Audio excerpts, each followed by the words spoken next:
시청자 여러분 안녕하십니까? 청와대 하명 수사와 감찰 무마 의혹에 대한 당사자들의 연이은 해명에도 불구하고 의문점은 갈수록 늘어나고 있습니다. 검찰은 수사에 한층 속도를 내고 있습니다. 관련 소식 잠시 후 속보로 알아봅니다. 12월 6일 더 뉴스 오늘의 주요 뉴스 요약해드리겠습니다.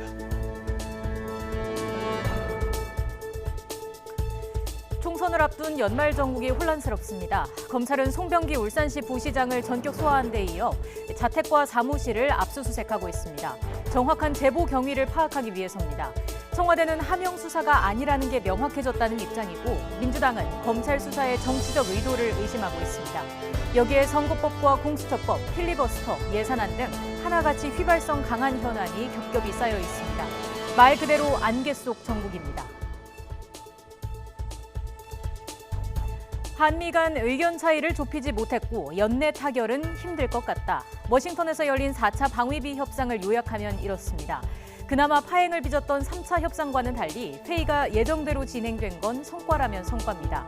샤프 전 주한미군 사령관은 워싱턴에서 열린 방위비 관련 대담에서 몇 달러 때문에 동맹을 포기해서는 안 된다는 말로 무리한 방위비 증액에 반대 목소리를 냈습니다. 협상을 앞두고 북미의 말싸움이 계속되고 있습니다. 북한군 총참모장에 이어 어젯밤에는 최선희 부상이 나섰습니다. 트럼프 대통령의 발언이 실언이었다면 다행이지만 의도적이라면 위험한 도전이라고 경고했습니다. 하지만 과거와는 달리 과격한 표현은 적고 담화 발표도 워싱턴 시각 오전 9시에 맞췄다는 점에서 협상 촉구용이라는 분석이 나옵니다. 트럼프 대통령 탄핵안 하원 표결이 초읽기에 들어갔습니다. 낸시 펠로시 미 하원 의장은 법사위에 탄핵소추안 작성을 공식 요청했습니다. 크리스마스 전에 하원 표결을 하겠다는 겁니다. 트럼프 대통령은 빨리 탄핵안을 상원으로 넘기라고 요구했습니다. 공화당이 과반을 차지하는 만큼 탄핵안 부결을 자신하고 있기 때문입니다. 며칠째 올겨울 들어 가장 춥다는 소식을 전해드리고 있습니다. 오늘 아침 서울의 기온이 영하 10.6도, 철원이 영하 19.3도까지 내려갔습니다. 낮에도 찬바람이 불어 체감 온도가 영하권을 맴도는 곳이 많겠습니다. 강추위는 주말까지 이어지고 대설인 내일 서울에는 1cm 안팎의 눈 소식이 예보됐습니다. 더 뉴스 본격적으로 시작합니다.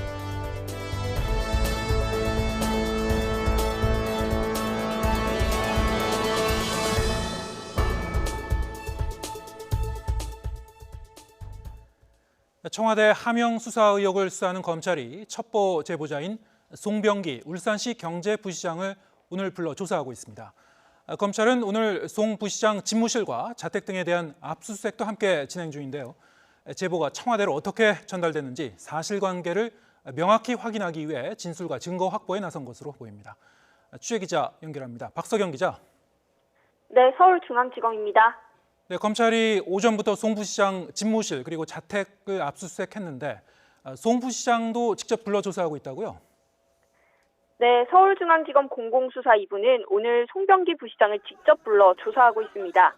정장 차림으로 검찰에 출석한 송 부시장은 어떤 내용으로 조사를 받고 있느냐는 YTN 취재진의 질문에 첩보 입수나 전달 과정 이전 초기 단계에 대해 진술하고 있다고 밝혔습니다. 또 경찰 수사를 통한 선거 개입 의도는 전혀 없었다고 또다시 강조했습니다. 앞서 검찰은 오늘 오전 9시쯤 울산시청에 검사와 수사관들을 보내 송 부시장의 집무실과 관용 차량에 대해 압수수색을 진행하고 있습니다. 송 부시장의 자택도 동시에 압수수색을 했는데 조금 전 자택은 압수수색이 종료됐습니다. 송 부시장은 오늘 휴가를 내고 집무실에 출근하지 않은 것으로 확인됐습니다. 송 부시장은 재작년 10월쯤 청와대 민정수석실 문모 행정관에게 김기현 전 울산시장 측근 관련 비리를 처음 제보한 것으로 지목된 인물입니다. 검찰은 송 부시장이 김 전 시장 측근 비리 제보를 청와대에 전달한 구체적인 경위와 배경 등을 확인하기 위해 자료 확보에 나선 것으로 풀이됩니다. 특히 청와대와 송 부시장이 각각 밝힌 제보 전달 과정에 일부 엇갈리는 사실관계가 있기 때문에 이 부분을 면밀하게 조사할 것으로 보입니다. 앞서 청와대는 민정수석실 행정관이 SNS로 제보를 받았다고 밝혔지만 송 부시장은 안부 통화를 하던 도중 김 전 시장 측근 비리 사건을 언론에 알려진 정도로만 이야기했을 뿐이라고 해명했습니다.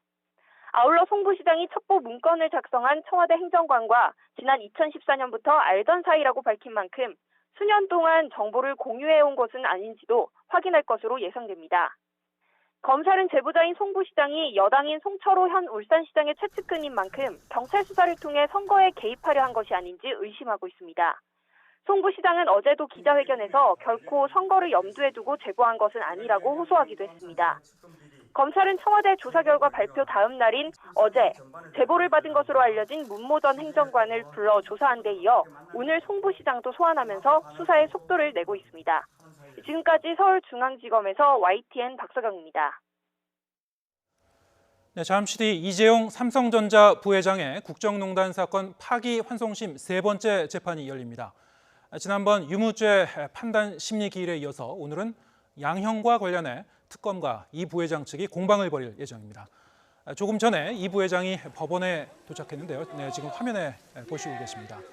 서초동 그 법원 앞에 이재용 삼성전자 부회장이 오늘 재판을 위해서 이제 도착하고 있는 모습, 조금 전 모습입니다. 지금 취재진에 둘러싸여서 이제 질문을 받고 있는데요. 네, 아무런 답변을 하지 않고 지금 묵묵히 이제 걸어가고 있는 모습입니다. 지금 법정으로 좀 들어서고 있는데요.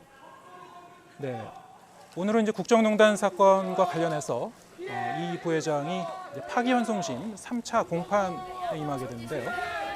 지난달에는 유무죄 판단 심리 기일이었는데 오늘 공판에서는 양형과 관련해서 양측이 공방을 벌이게 됩니다. 앞서 이재용 부회장 측은 송경식 CJ그룹 회장과 김하진 서울대 로스쿨 교수 그리고 미국 코닝사의 웬달 윅스 회장 등 3명을 양형 증인으로 신청한 바 있습니다. 손 회장 증언을 통해서 삼성 측도 박근혜 전 대통령 측 요구에 따라서 수동적으로 뇌물을 줬다는 점을 부각하려는 전략으로 해석되고 있습니다. 오늘 재판부 증인 채택 여부도 밝힐 가능성이 있는데요. 만약 증인을 채택할 경우에는 심리가 좀 더 길어질 가능성도 있어 보입니다. 이재용 전 부회장 측은 대법원 유무죄 판단에 대해서는 크게 다투지 않겠다고 했는데요. 오늘 재판에서도 거센 공방이 예상되고 있습니다. 네, 다음 소식입니다. 검찰이 청와대 관련 의혹 수사에 속도를 내자 여당은 오늘도 검찰에 불편함을 내비쳤고 야당은 당연한 절차라며 철저한 수사를 촉구했습니다. 민주당이 청와대 하명 수사 의혹에 대해 경위를 직접 묻겠다면서 당사자들을 국회로 불렀는데 검찰과 경찰 모두가 거부해서 민망한 상황이 됐습니다. 그래도 회의는 예정대로 열 계획으로 알려졌는데 국회 연결해서 지금 상황 알아보겠습니다. 이승배 기자. 네, 국회입니다. 네, 먼저 간담회 얘기부터 해보죠. 앞서 전해드린 대로 민주당이 당사자인 검찰, 경찰 이 양쪽 관계자를 다 불렀는데 둘 다 거부했습니다. 회의는 어떻게 됐나요? 네, 일단 회의는 예정대로 진행이 됩니다. 잠시 뒤인 오후 2시부터 당 대표 회의실에서 간담회가 시작이 됩니다.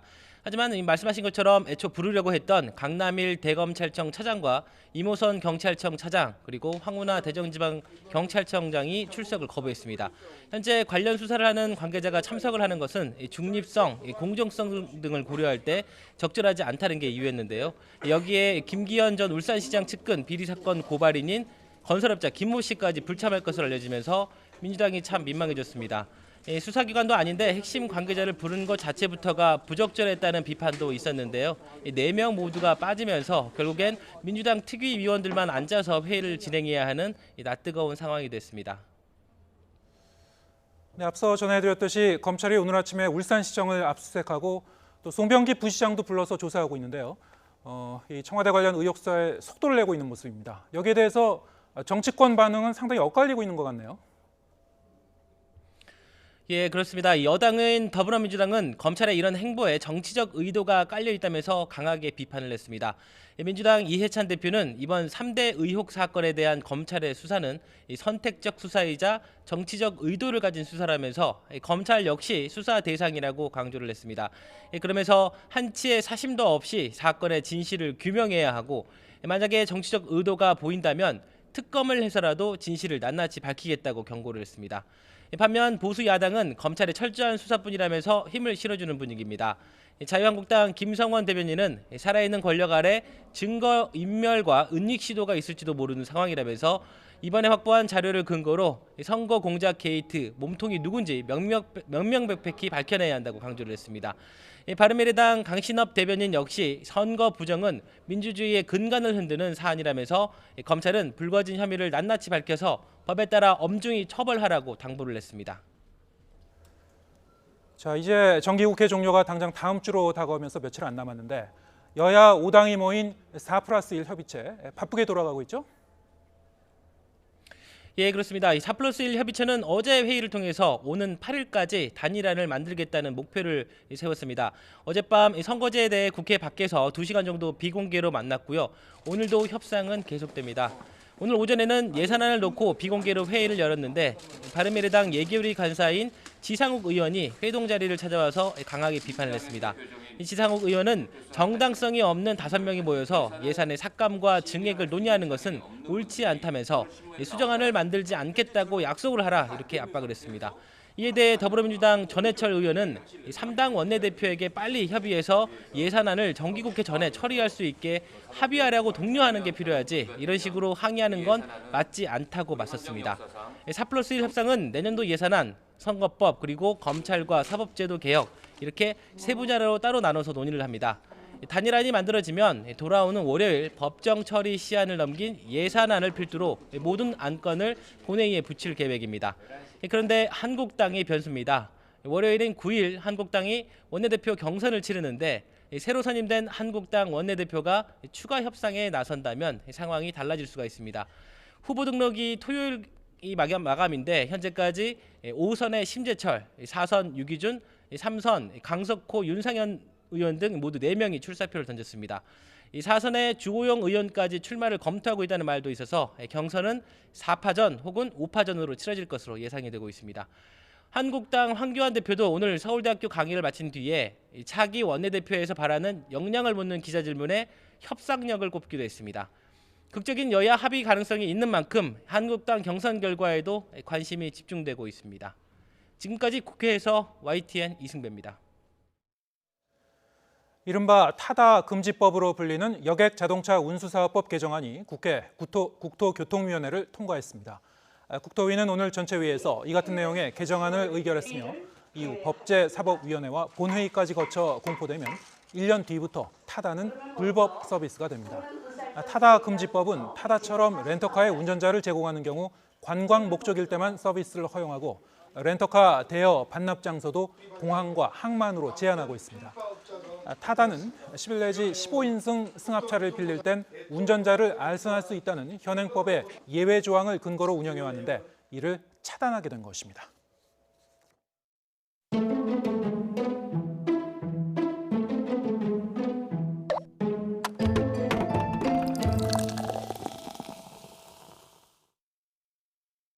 법무부 혁신과 검찰개혁의 과제는 저보다 훌륭한 후임자가 맡으실 겁니다.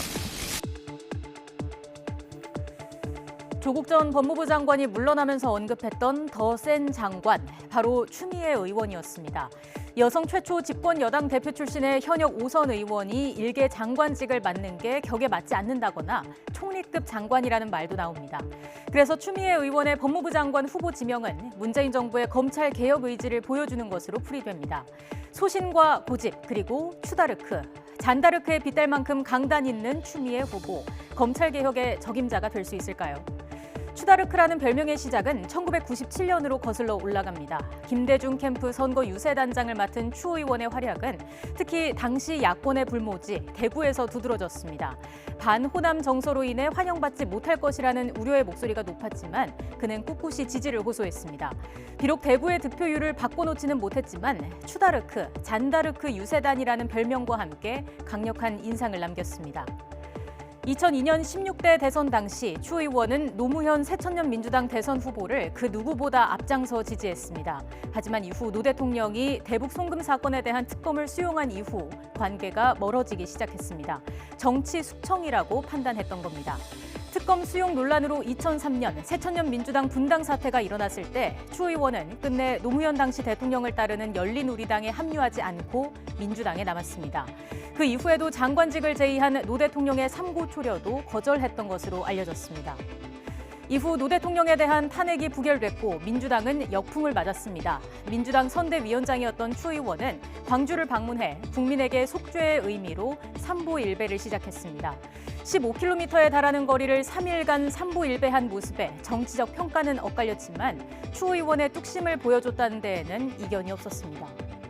2009년 12월 환경노동위원장 시절 노동관계법 처리 과정에서 불거진 민주당과의 갈등은 추 후보자의 소신과 고집을 보여주는 대표적인 사례로 꼽힙니다. 당시 민주당은 양대 노총을 의식해 복수노조 허용을 반대하는 입장을 보였지만 추 위원장은 비정규직도 노조 설립이 필요하다는 소신을 밀어붙였고 당론을 어겼다는 당내 비판을 받았습니다. 또 추 위원장이 노동관계법을 민주당과 민주노동당 의원을 제외한 채 여당인 한나라당 의원만으로 통과시킨 데 대해 민주당은 징계를 거론하며 반발했습니다.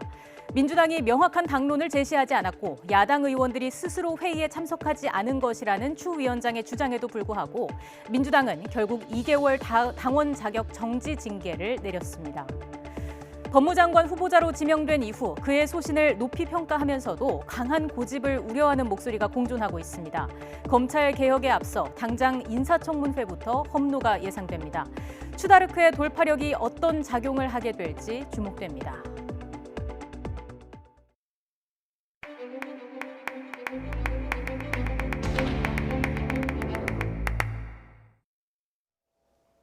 네, 초겨울인데 보기 드문 강력한 한파가 찾아왔습니다. 서울 기온이 영하 10.6도까지 곤두박질했는데요. 주말에는 추위에 눈까지 겹칠 것이라는 전망입니다. 취재 기자 연결해서 추위 현황 그리고 전망 자세히 알아보겠습니다. 정혜윤 기자. 네, 정혜윤입니다. 네, 겨울 시작 초입부터 한겨울 날씨가 이어지고 있는데요. 기온이 정확히 얼마나 떨어졌습니까? 네, 오늘 전국에서 가장 추웠던 곳은 강원도 철원입니다. 철원군 김화읍 기온이 무려 영하 19.3도까지 떨어졌고 철원의 공식 기온도 영하 15.6도를 기록했습니다. 그 밖에 서울 영하 10.6도, 대구 영하 5.9도 등 제주도를 제외한 전국 기온이 영하권으로 내려갔습니다. 12월 상순 아직 초겨울인데 한겨울에나 찾아올 법한 강력한 한파가 찾아온 겁니다.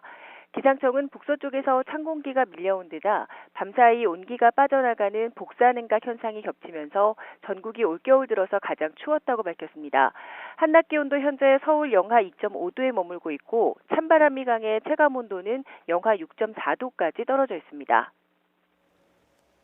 네, 내일이 주말인데 가뜩이나 추운데 눈까지 온다고요? 네, 그렇습니다. 오늘보다는 추위가 누그러지지만 주말과 휴일까지 예년보다 추운 날씨가 더 이어질 것으로 보입니다. 특히 주말인 내일은 새벽부터 낮 사이 중부 곳곳에 눈이나 비가 내릴 것으로 예상돼 빙판길이 우려됩니다.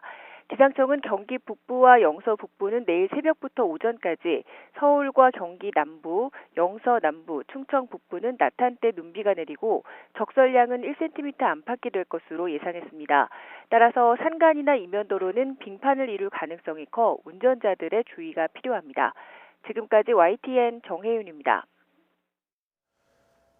이렇게 본격적인 한파가 닥치면 특히 더 추운 겨울을 보내게 되는 분들, 노숙인과 쪽방 주민들을 보호하기 위해서 서울시가 대책을 가동했습니다.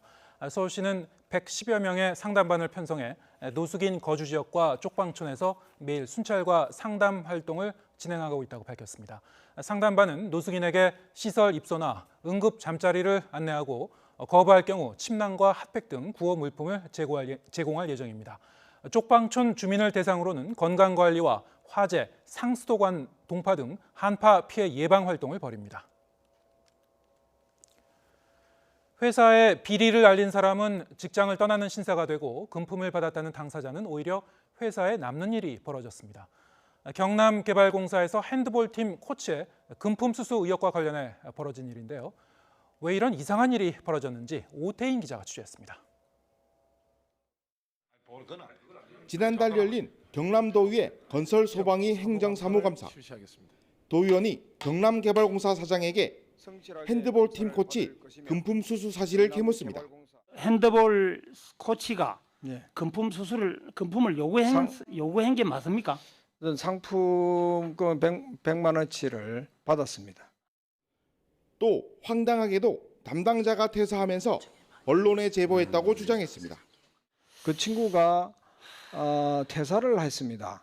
퇴사를 하면서 이거를 제보한 것 같습니다. 사장이 언급한 사람은 코치의 금품 수수 의혹을 회사에 알린 직원입니다. 하지만 보고 이후 창원에서 서울로 인사통보를 받았습니다. 갑작스러운 발령에 항의도 했지만 받아들여지지 않아 결국 회사를 떠났습니다. 네, 보고 이후 3일 만에 인사 발령이 난다라는 얘기를 들었고 휴가 중에 인사 발령이 떴고 어쩔 수 없이 복귀를 하고 난 이후 어쩔 수 없이 사직서를 낼 수밖에 없는 상황이었습니다. 금품을 받은 코치는 인사위원회에서 정직 1개월 처분에 그쳤습니다. 내부 규정에는 100만 원 이상 금품을 받으면 강등 또는 해임, 파면해야 합니다. 하지만 선수가 100만 원치 상품권을 그보다 싸게 산 만큼 이를 받은 코치에게 그런 중징계를 내리지 않았다고 공사 측은 설명했습니다. 결국 금품 수수 사실을 보고한 직원은 회사를 떠났고 상품권을 받은 코치는 오히려 남게 됐습니다. 퇴사 직원은 공사 사장 등을 상대로 법적 대응을 검토하고 있습니다. YTN 오태인입니다. 최근 북한강 주변에 있는 한 대형 리조트가 무단으로 용도를 변경해 불법으로 영업했다는 논란에 휩싸였습니다. 뒤늦게 행정 조치에 나선 관할 자치단체는 정작 얼마 전 이 리조트에서 열린 행사에 예산 수억 원을 지원했던 것으로 드러났습니다. 지환 기자의 보도입니다. 강원도 춘천 북한강 주변에 조성한 리조트입니다. 영화 세트장 용도로 만들었는데 진입로는 허가보다 더 넓게 시공했고 체육시설인 건물은 예식장, 다세대 주택은 숙박 사업을 하려 했다는 의혹이 일었습니다. 폐철로에 만든 관광열차 역시 등록하지 않은 시설이었습니다. 하천 점용과 건축물 용도, 세트장 조성 등 곳곳에서 법을 어긴 겁니다. 이런 사실이 공개되자 춘천시는 즉각 원상복구 명령과 함께 형사 고발, 변상금 부과 계획을 내놓았습니다. 불법인 거는 의도로 시행을 했지 우리는. 네. 시행을 해서 원상복구는 고발은 가야 되는 거지. 허가에 동조이 안 되는 거면 무조건 시행강제금을 여성 할 때까지 가는 거지. 하지만 얼마 전만 해도 해당 자치단체는 리조트에서 열린 행사에 예산 수억 원을 지원했습니다. 지난 10월 말 해당 리조트에서 촬영한 모 방송 오디션 프로그램이었는데 강원도 2억 원, 춘천시 2억 원 등 모두 4억 원을 배정해 집행한 겁니다.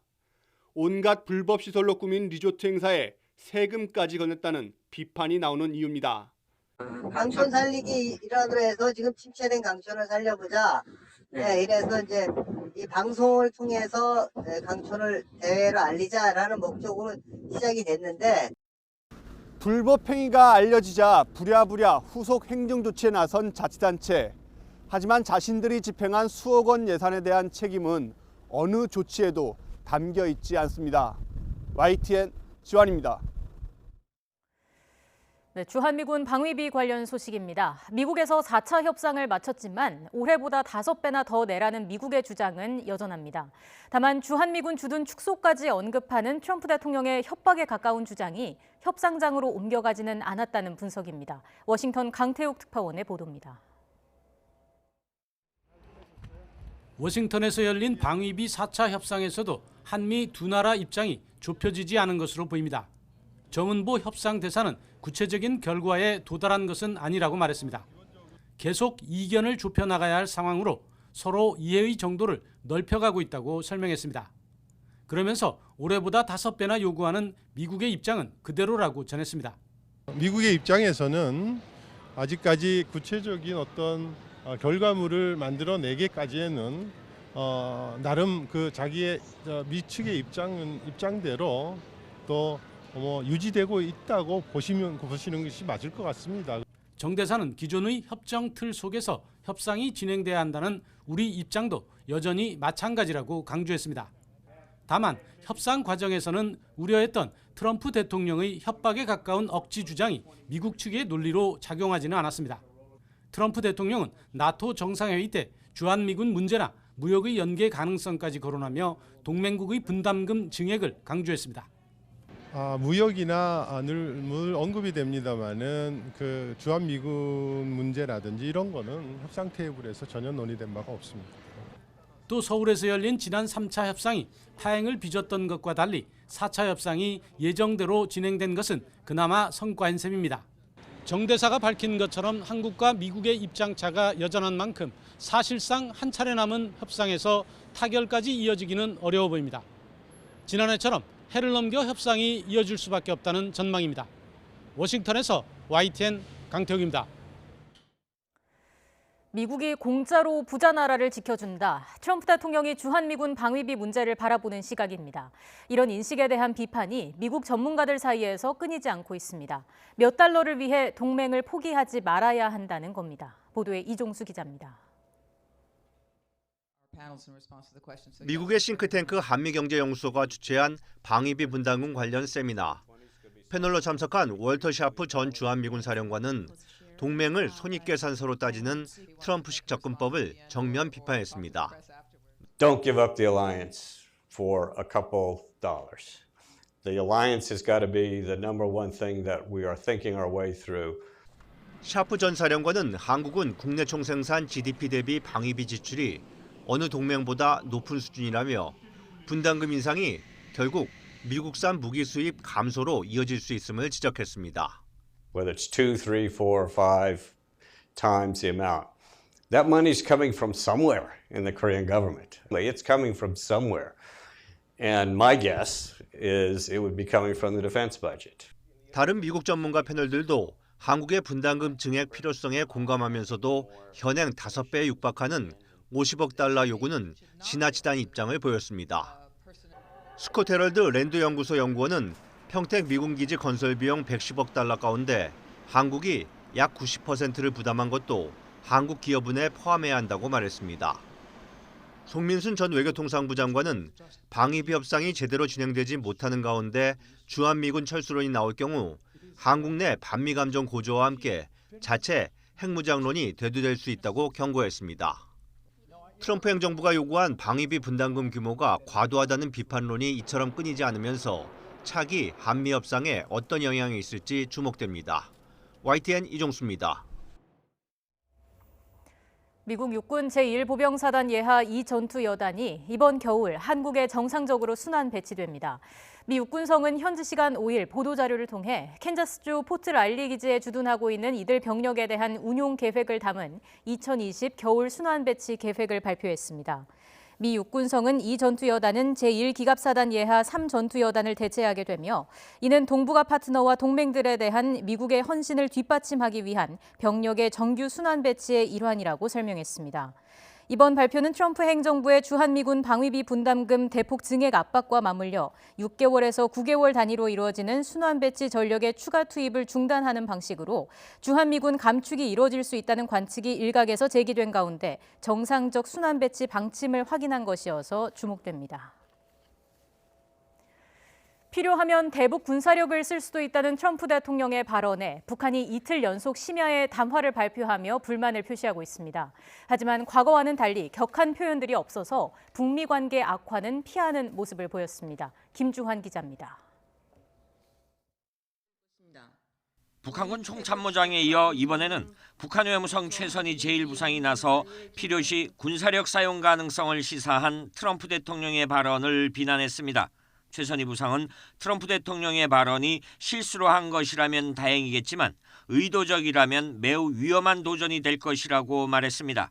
그러면서 2년 전 설전이 오가던 때를 연상시키는 표현들을 의도적으로 다시 등장시키는 것이 재확인될 경우 우리 역시 미국에 대한 맞대응 폭언을 시작할 것이라고 밝혔습니다. 맞대응 폭언 발언은 무력 맞대응을 경고한 북한군 총참모장의 담화 내용과는 결이 다른 부분입니다. 미국의 도발적인 발언에 지지 않겠다는 기싸움의 표현이지만 긴장이 고조되는 것은 자제하려는 모양새로 비춰집니다.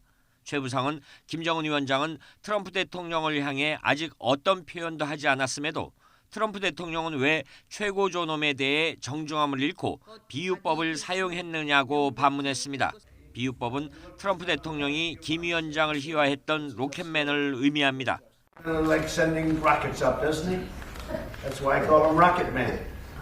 주목할 만한 점은 북한의 연이은 담화 발표가 심야에 이뤄진 점입니다. 미국 워싱턴 현지 시간으로 오전 9시 즈음 하루 일과가 시작되는 시점에 맞춰 발표됐다는 점에서 자신들의 의중을 워싱턴에 빨리 전달하려는 의도로 풀이됩니다. YTN 김주환입니다. 북한 동창리 미사일 발사장에서 엔진 시험 재개를 준비하는 듯한 정황이 위성사진에 나타났다고 미 CNN 방송이 보도했습니다. 보도에 따르면 상업용 위성업체 플래닛랩스가 현지 시간 5일 촬영한 동창리 미사일 발사장 위성사진에 새로운 활동이 포착됐습니다. 미들버리 연구소 동아시아 비확산센터는 엔진 시험 때에 대형 화물용 컨테이너가 새로 보이는데 위성 발사대와 대륙간 탄도미사일에 동력을 공급하는 엔진 시험을 재개하려는 준비 작업일 수도 있다고 분석했습니다. 이런 가운데 우리 정부는 세계보건기구 WHO를 통한 북한 모자 의료 지원 사업을 5년 만에 재가동합니다. 정부는 오늘 남북교류협력추진협의회를 열고 이 사업을 위해 남북협력기금에서 500만 달러, 우리 돈으로 60억여 원을 지원하는 안을 의결했습니다. 통일부는 2017년 기준으로 북한 영아 사망률이 인구 1000명당 12명에 달할 정도로 높다며 이번 사업이 영유아와 산모의 사망률을 낮추는 데 기여할 수 있다는 판단을 했다고 밝혔습니다. 앞서 정부는 지난 2017년 북한 취약계층 지원에 800만 달러를 공여했고 지난 6월에는 쌀 5만 톤 지원 결정을 내렸지만 북한이 수령을 거부한 바 있습니다. 미국 민주당이 우크라이나 스캔들과 관련해 트럼프 대통령에 대한 탄핵소추안 작성 절차 돌입을 공식 선언했습니다. 트럼프 대통령은 트윗을 통해 즉각 반격에 나섰습니다. 박상남 기자의 보도입니다. 미국 민주당 소속 낸시 펠로시 하원 의장은 우크라이나 스캔들과 관련해 하원 법사위에 탄핵 소추안 작성을 공식 요청했습니다. Sadly, but with confidence and humility, with allegiance to our founders and a heart full of love for America, today I am asking our chairman to proceed with articles of impeachment. 펠로시 하원 의장은 미국에서 아무도 법 위에 있지 않다면서 지난 몇 주 동안 미국 국민들은 애국적인 공무원과 뛰어난 외교관, 전쟁 영웅들의 증언을 들었다는 점을 언급했습니다. 그러면서 대통령이 개인의 정치적 이득을 위해 권한을 남용했다고 비판했습니다. The president abused his power for his own personal political benefit at the expense of our national security by withholding military aid and crucial Oval Office meeting in exchange for an announcement of an investigation into his political rival. 트럼프 대통령은 트윗을 통해 즉각 반격에 나섰습니다. 아무것도 하지 않는 민주당 인사들이 아무 이유 없이 자신에 대한 탄핵 추진을 발표했다면서 하원에서 탄핵 표결을 하려면 빨리 진행해 상원으로 넘기라며 역공을 펼쳤습니다. 공화당이 과반을 차지하고 있는 상원에서 탄핵안을 백지화할 수 있을 것이라는 자신감의 표현입니다. 법사위 소속 민주당 의원들은 탄핵 소추안에 우크라이나 의혹 외에 러시아 스캔들 수사에 대한 사법 방해 부분도 포함시킬지 검토한다는 방침입니다. 민주당은 크리스마스 이전에 트럼프 대통령 탄핵 소추안에 대한 하원 표결을 실시할 것으로 예상되고 있습니다. YTN 박상남입니다.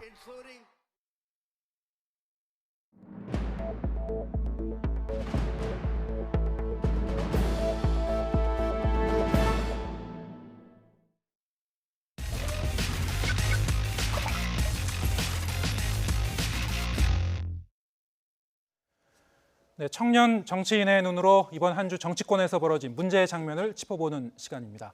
더 청년 정치 고은영 제주녹색당 운영위원장 그리고 시사평론가인 장해찬 포스트데이터 정책실장 나오셨습니다. 자, 어서 오십시오. 안녕하세요. 안녕하세요. 네, 자 이번 주에는 이 정치권과 관련해서 어떤 점을 제일 주목할 만한 장면으로 꼽으셨는지 첫 번째 장면 먼저 보시겠습니다. 네.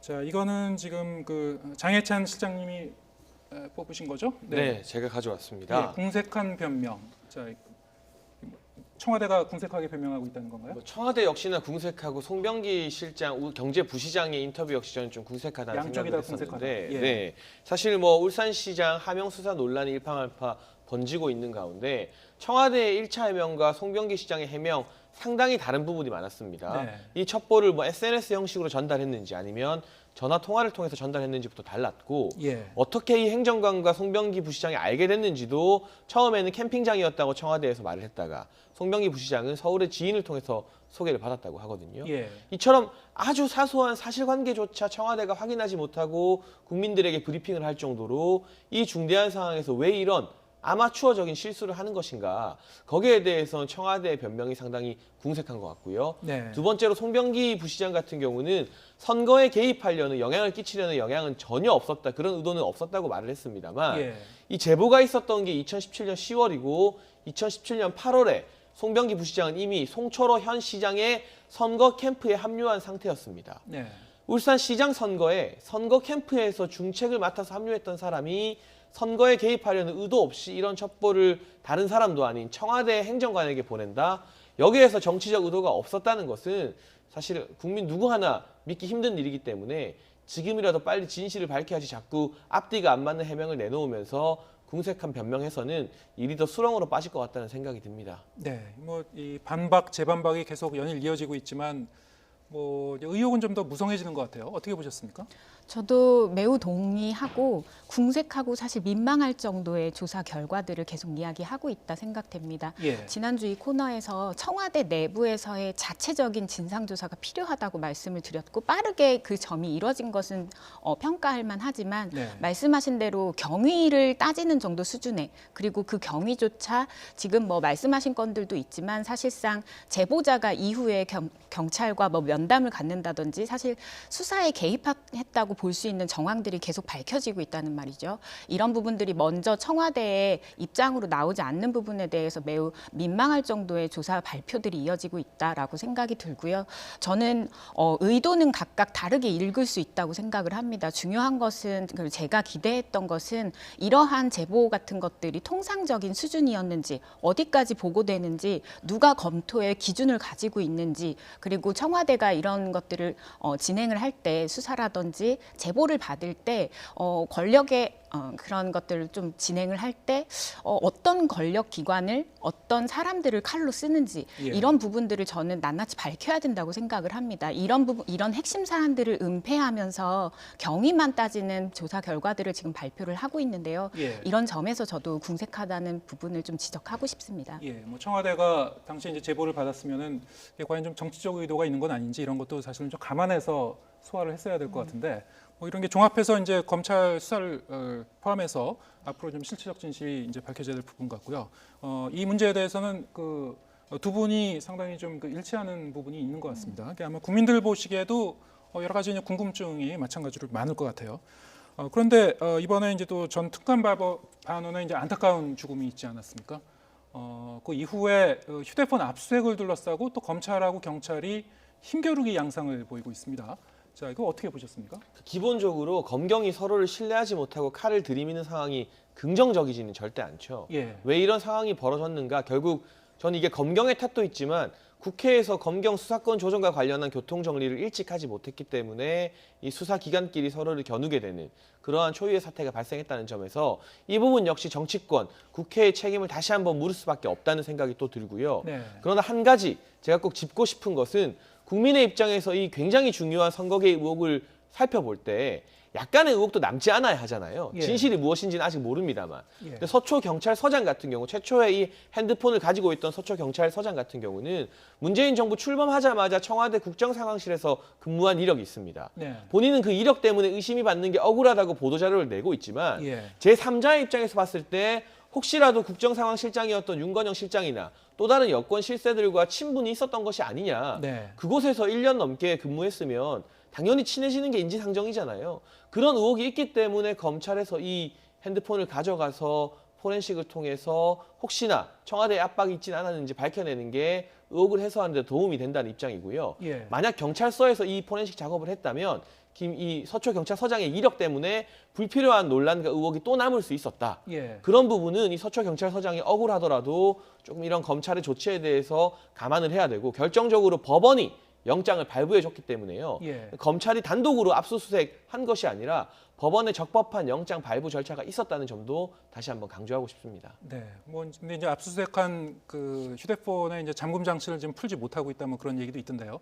근데 이제 경찰이 다시 또 역으로 이제 그 자기들도 휴대폰을 다시 압수수색해서 가져오겠다. 뭐 그러고 있습니다. 이제 양측에서 이제 줄다리기를 하고 있는데 어떻게 보셨습니까? 네, 말씀하셨던 부분에서 이제 국회에서 수사권 조정에 대한 교통 정리가 미흡했기 때문에 발생한 원인이 크다라고 하셨는데요. 동의는 하지만 수사권 조정이 이뤄졌으니 이 다음부터 제대로 해보자. 자, 지금부터 시작이다. 이런 것들은 전 일어나지 않는다고 생각합니다. 지금 이 수사권 조정에서 논란이 있는 이 상황에서 이런 것들은 필연적으로 저는 당연히 발생할 수밖에 없는 사안이라고 생각을 하고요. 그리고 지금 이런 그 실체나 이런 구체적인 휴대폰 뭐 그 직권남용 부분에 사실상 공유할 수 없는 압수수색의 뭐 증명 자료다 이런 이야기들도 지금 계속 나오고 있는데요. 이런 부분들보다는 검경이 지금 자체적인 적폐청산, 내부적인 적폐청산을 어떻게 좀 하고 있는가도 저는 짚어봐야 된다고 생각하고 그리고 수사권 조정에 대한 교통 정리를 미리 못했거나 혹은 눈치가 없거나 한 거를 지금 더불어민주당에서 좀 보여주고 있는 것 같습니다. 최근에 어제였죠. 검찰 공정수사 촉구 특위에서 이제 김기현 측근 비리 사건 공정수사 촉구 간담회 오늘 이 시간에 좀 진행을 한다고 밝혔었는데요. 여기에서 검찰도 경찰도 응하지 않았습니다. 그래서 교통정리하는 그런 시간들을 굉장히 많이 늦춘 상태에서 늦어진 상태에서 희생자만 나오고 있는데 이 부분을 너무 간과하고 있는 것이 아닌가라는 생각도 좀 해봅니다. 네. 그런데 지금 이 시점에서 또 현실적으로는 어쨌든 이제 검찰이 수사를 시작을 했고 어쨌든 애초에 이제 이 정부에서도 이 권력의 눈치를 보지 않고 독립적으로 수사를 해나갈 수 있는 어떤 그 사법부의 모습, 검찰의 모습을 이제 강조했었는데 결과론적으로 보면 또 살아있는 권력을 향해서 그 수사를 하고 있는 모습이란 말이죠. 어쨌든 검찰 수사를 갖다 좀 지켜봐야 되지 않을까 뭐 이런 그 시각도 있긴 있는 것 같습니다. 사실 윤석열 후 검찰은 문재인 대통령이 시킨 대로 아주 잘하고 있는 겁니다. 문재인 대통령이 윤석열 총장 임명할 때 살아있는 권력이라 할지라도 엄정하게 수사하라는 말씀을 청와대에서 분명히 하셨거든요. 네. 그 말씀 그대로 잘하고 있는데 막상 진짜 그 말을 듣다 보니 청와대도 그렇고 여당에서도 그렇고 난리가 난 셈인데요. 문재인 대통령의 뜻을 이렇게 잘 수행하는 검찰총장에 대해서 여권이 왜 이렇게까지 불쾌한 반응 보이는지 잘 모르겠고 유일하게 한 가지 지금 여권이 비판을 할 수 있는 게 한국당을 대상으로 한 패스트트랙 수사는 속도가 늦는 거 아니냐는 겁니다. 네. 그 부분에 대해서는 국회의원의 검찰 소환이나 출석에 대해서 우리가 면책특권이라는 것을 법으로 규정하고 있기 때문에 예. 한국당이 면책특권을 사용하여서 소환 조사에 응하지 않는 건 한국당을 비판할 일이지 검찰 수사가 늦는다고 검찰을 비판할 일은 아닌 것 같고 거기에 대해서 윤 총장이 최근 패스트트랙 수사를 총선 이전에 조기에 마무리 짓겠다는 뜻도 분명히 밝혔습니다. 따라서 보통 검찰의 수사는 권력의 핵심부를 바라볼 수밖에 없는 것이 여러 가지 문제는 항상 권력 주위에서 일어나지 권력을 잃어버린 야당에서는 권력형 게이트를 일으키고 싶어도 가진 권력이 없기 때문에 예. 이런 범죄가 잘 안 발생할 수밖에 없거든요. 예. 그 부분에 대해서 유재수 전 부시장이나 뭐 김기현 전 시장 하명 수사 의혹이나 또 앞서서 조국 전 장관 관련된 것이나 문제가 발생했다면 이 수사의 건덕지를 검찰에게 준 것 자체로 국민에게 유감을 표하고 사죄해야 될 일이다. 검찰을 압박하는 것이 과연 옳은 일인가, 법과 정의에 부합하는 일인가 의문을 가지고 있습니다. 저는. 네. 뭐 근데 지금 언급하셨듯이 이제 패스트트랙 충돌 사건과 관련해서는 검찰이 좀 이렇게 미진한 그 느낌도 분명히 있는 것 같습니다. 예, 여권으로서는 상당히 좀 불만을 가질 수 있는 측면도 있는 것 같은데요. 네, 그리고 저희 당에서 가장 먼저 관련된 고소 고발을 좀 진행을 한 바가 있습니다. 그리고 네. 여지까지 관련된 기소 한 건도 진행되지 않았죠. 예. 말씀하신 부분에 분명히 많은 시민들이 의아해할 정도로 수사가 느리다고 생각을 하고 있습니다. 때문에 이런 부분들 지금이라도 윤석열 총장께서 살펴봐야 되는 부분이라고 생각하고 이미 본인이 점검을 하겠다라고 얘기한 지 지금 50일이 더 지났거든요. 예. 이런 상황에서 포함해서 지적하신 부분이 타당하다고 생각이 들고 저는 지금 전체적으로 내부적인 평가, 내부적인 조사 결과를 계속 청와대에서 해명을 하듯이 이야기를 하고 있는데 사실상 신뢰가 가지 않는 정도의 입장이라고 생각을 합니다. 때문에 검찰 수사를 믿어야 하는데요. 검찰 개혁과 함께 아까 이제 짚었지만 추미애 장관의 역할도 지금 어느 때보다 좀 중요한 시기라고 좀 생각을 합니다. 네, 추미애 의원 추다르크라는 이제 별명도 있을 정도로 상당히 이제 강단 있고 추진력이 있다는 평가가 있는데 어떻게 보시나요? 지금 이 국면에서 어떤 큰 변수가 될 수 있을 거라고 보시는지요? 저는 지명을 하는 과정도 사실 많은 것들이 개입이 될 거라고 생각을 하고 있습니다. 예. 이 사태를 어떻게 해결할 것인지에 대한 구체적인 질문도 받으실 거고요. 그 과정들을 좀 기대를 하고 있습니다. 추미애 장관께서 장관 지명자께서 5선 의원이시죠. 때문에 많은 그런 장악력을 가지고 계실 거라고 좀 판단을 하고 오히려 조국 교수보다 더 강하게 검찰 개혁을 이야기하시면서 이 부분을 좀 풀어 나가시기를 좀 바라고 있습니다. 네, 좀 더 강력하게 검찰 개혁을 해 나가기를 이제 기대하겠다. 근데 다른 한편에서는 지금 추미애 의원이 법무장관으로 가게 되면은 현재의 이제 검찰 수사와 관련해서 아무래도 이제 여권에서는 불편한 기색이 있으니까. 그런 생각을 할 수밖에 없는데요. 검찰 그렇죠. 수사팀을 좀 교체를 하든지 인사권을 행사하지 않을까라는 이제 관측도 일부 나오고 있습니다. 만약에 그렇게 될 경우에는 또 다른 국면이 되거든요. 사실 국민들 눈이 정말 무섭고 또 매섭다는 예. 말씀을 드리고 싶고 여당 대표까지 한 분이 법무부 장관 가는 거 정치적으로는 격이 떨어진 일이죠. 그러나 아직까지 장관이 되어서 어떤 행동을 하실지 모르기 때문에 네. 섣불리 평가하고 싶진 않습니다. 본인이 법무행정개혁이나 이런 부분에 대해서 의지가 있다면 잘 하셨으면 하는 그런 응원하는 마음이지만 만약 검찰 인사를 두고 지금 조국 전 장관이나 유재수 전 부시장 그리고 김기현 전 울산시장 하명수사 의혹을 지금 담당하고 있는 일선 수사관들을 지방으로 발령 보내거나 좌천시킨다면 이건 박근혜 정부에서 또 이명박 정부에서 국정원 수사나 정윤회 문건 수사했던 검찰들 좌천시킨 거랑 똑같은 일을 문재인 정부에서 하는 것이기 때문에 네. 그 정당성을 잃게 될 뿐만 아니라 국민들이 지난 개천절에 광화문에 모였던 것 이상으로 저항을 하게 될 것이다. 추 장관이 해야 될 일은 국회에서 논의되고 있는 검찰개혁 법안의 통과를 내부적으로 잘 조율하는 것 그리고 검찰과 경찰 사이의 이견을 좀 매끄럽게 조율하는 부분, 이런 정치력을 발휘하는 부분인 것이지 섣불리 수사관 해체시키고 수사팀도 해체시키고 인사권으로 뭔가 이 수사의 동력을 약하게 하려는 시도를 했다가는 예. 훨씬 더 큰 역풍을 맞게 될 거라는 점 경고드리고 싶습니다. 예, 어디까지나 이거는 여러 가지 나오고 있는 그 추정 시나리오에 이제 기반한 이제 얘기들이고요. 어떻게 전개될지는 이제 지켜봐야 될 것 같습니다. 그러면 다음에는 이제 두 번째 장면 보시겠습니다. 네, 저것은 이제 고은영 위원장이 선택하신 거죠? 네. 네.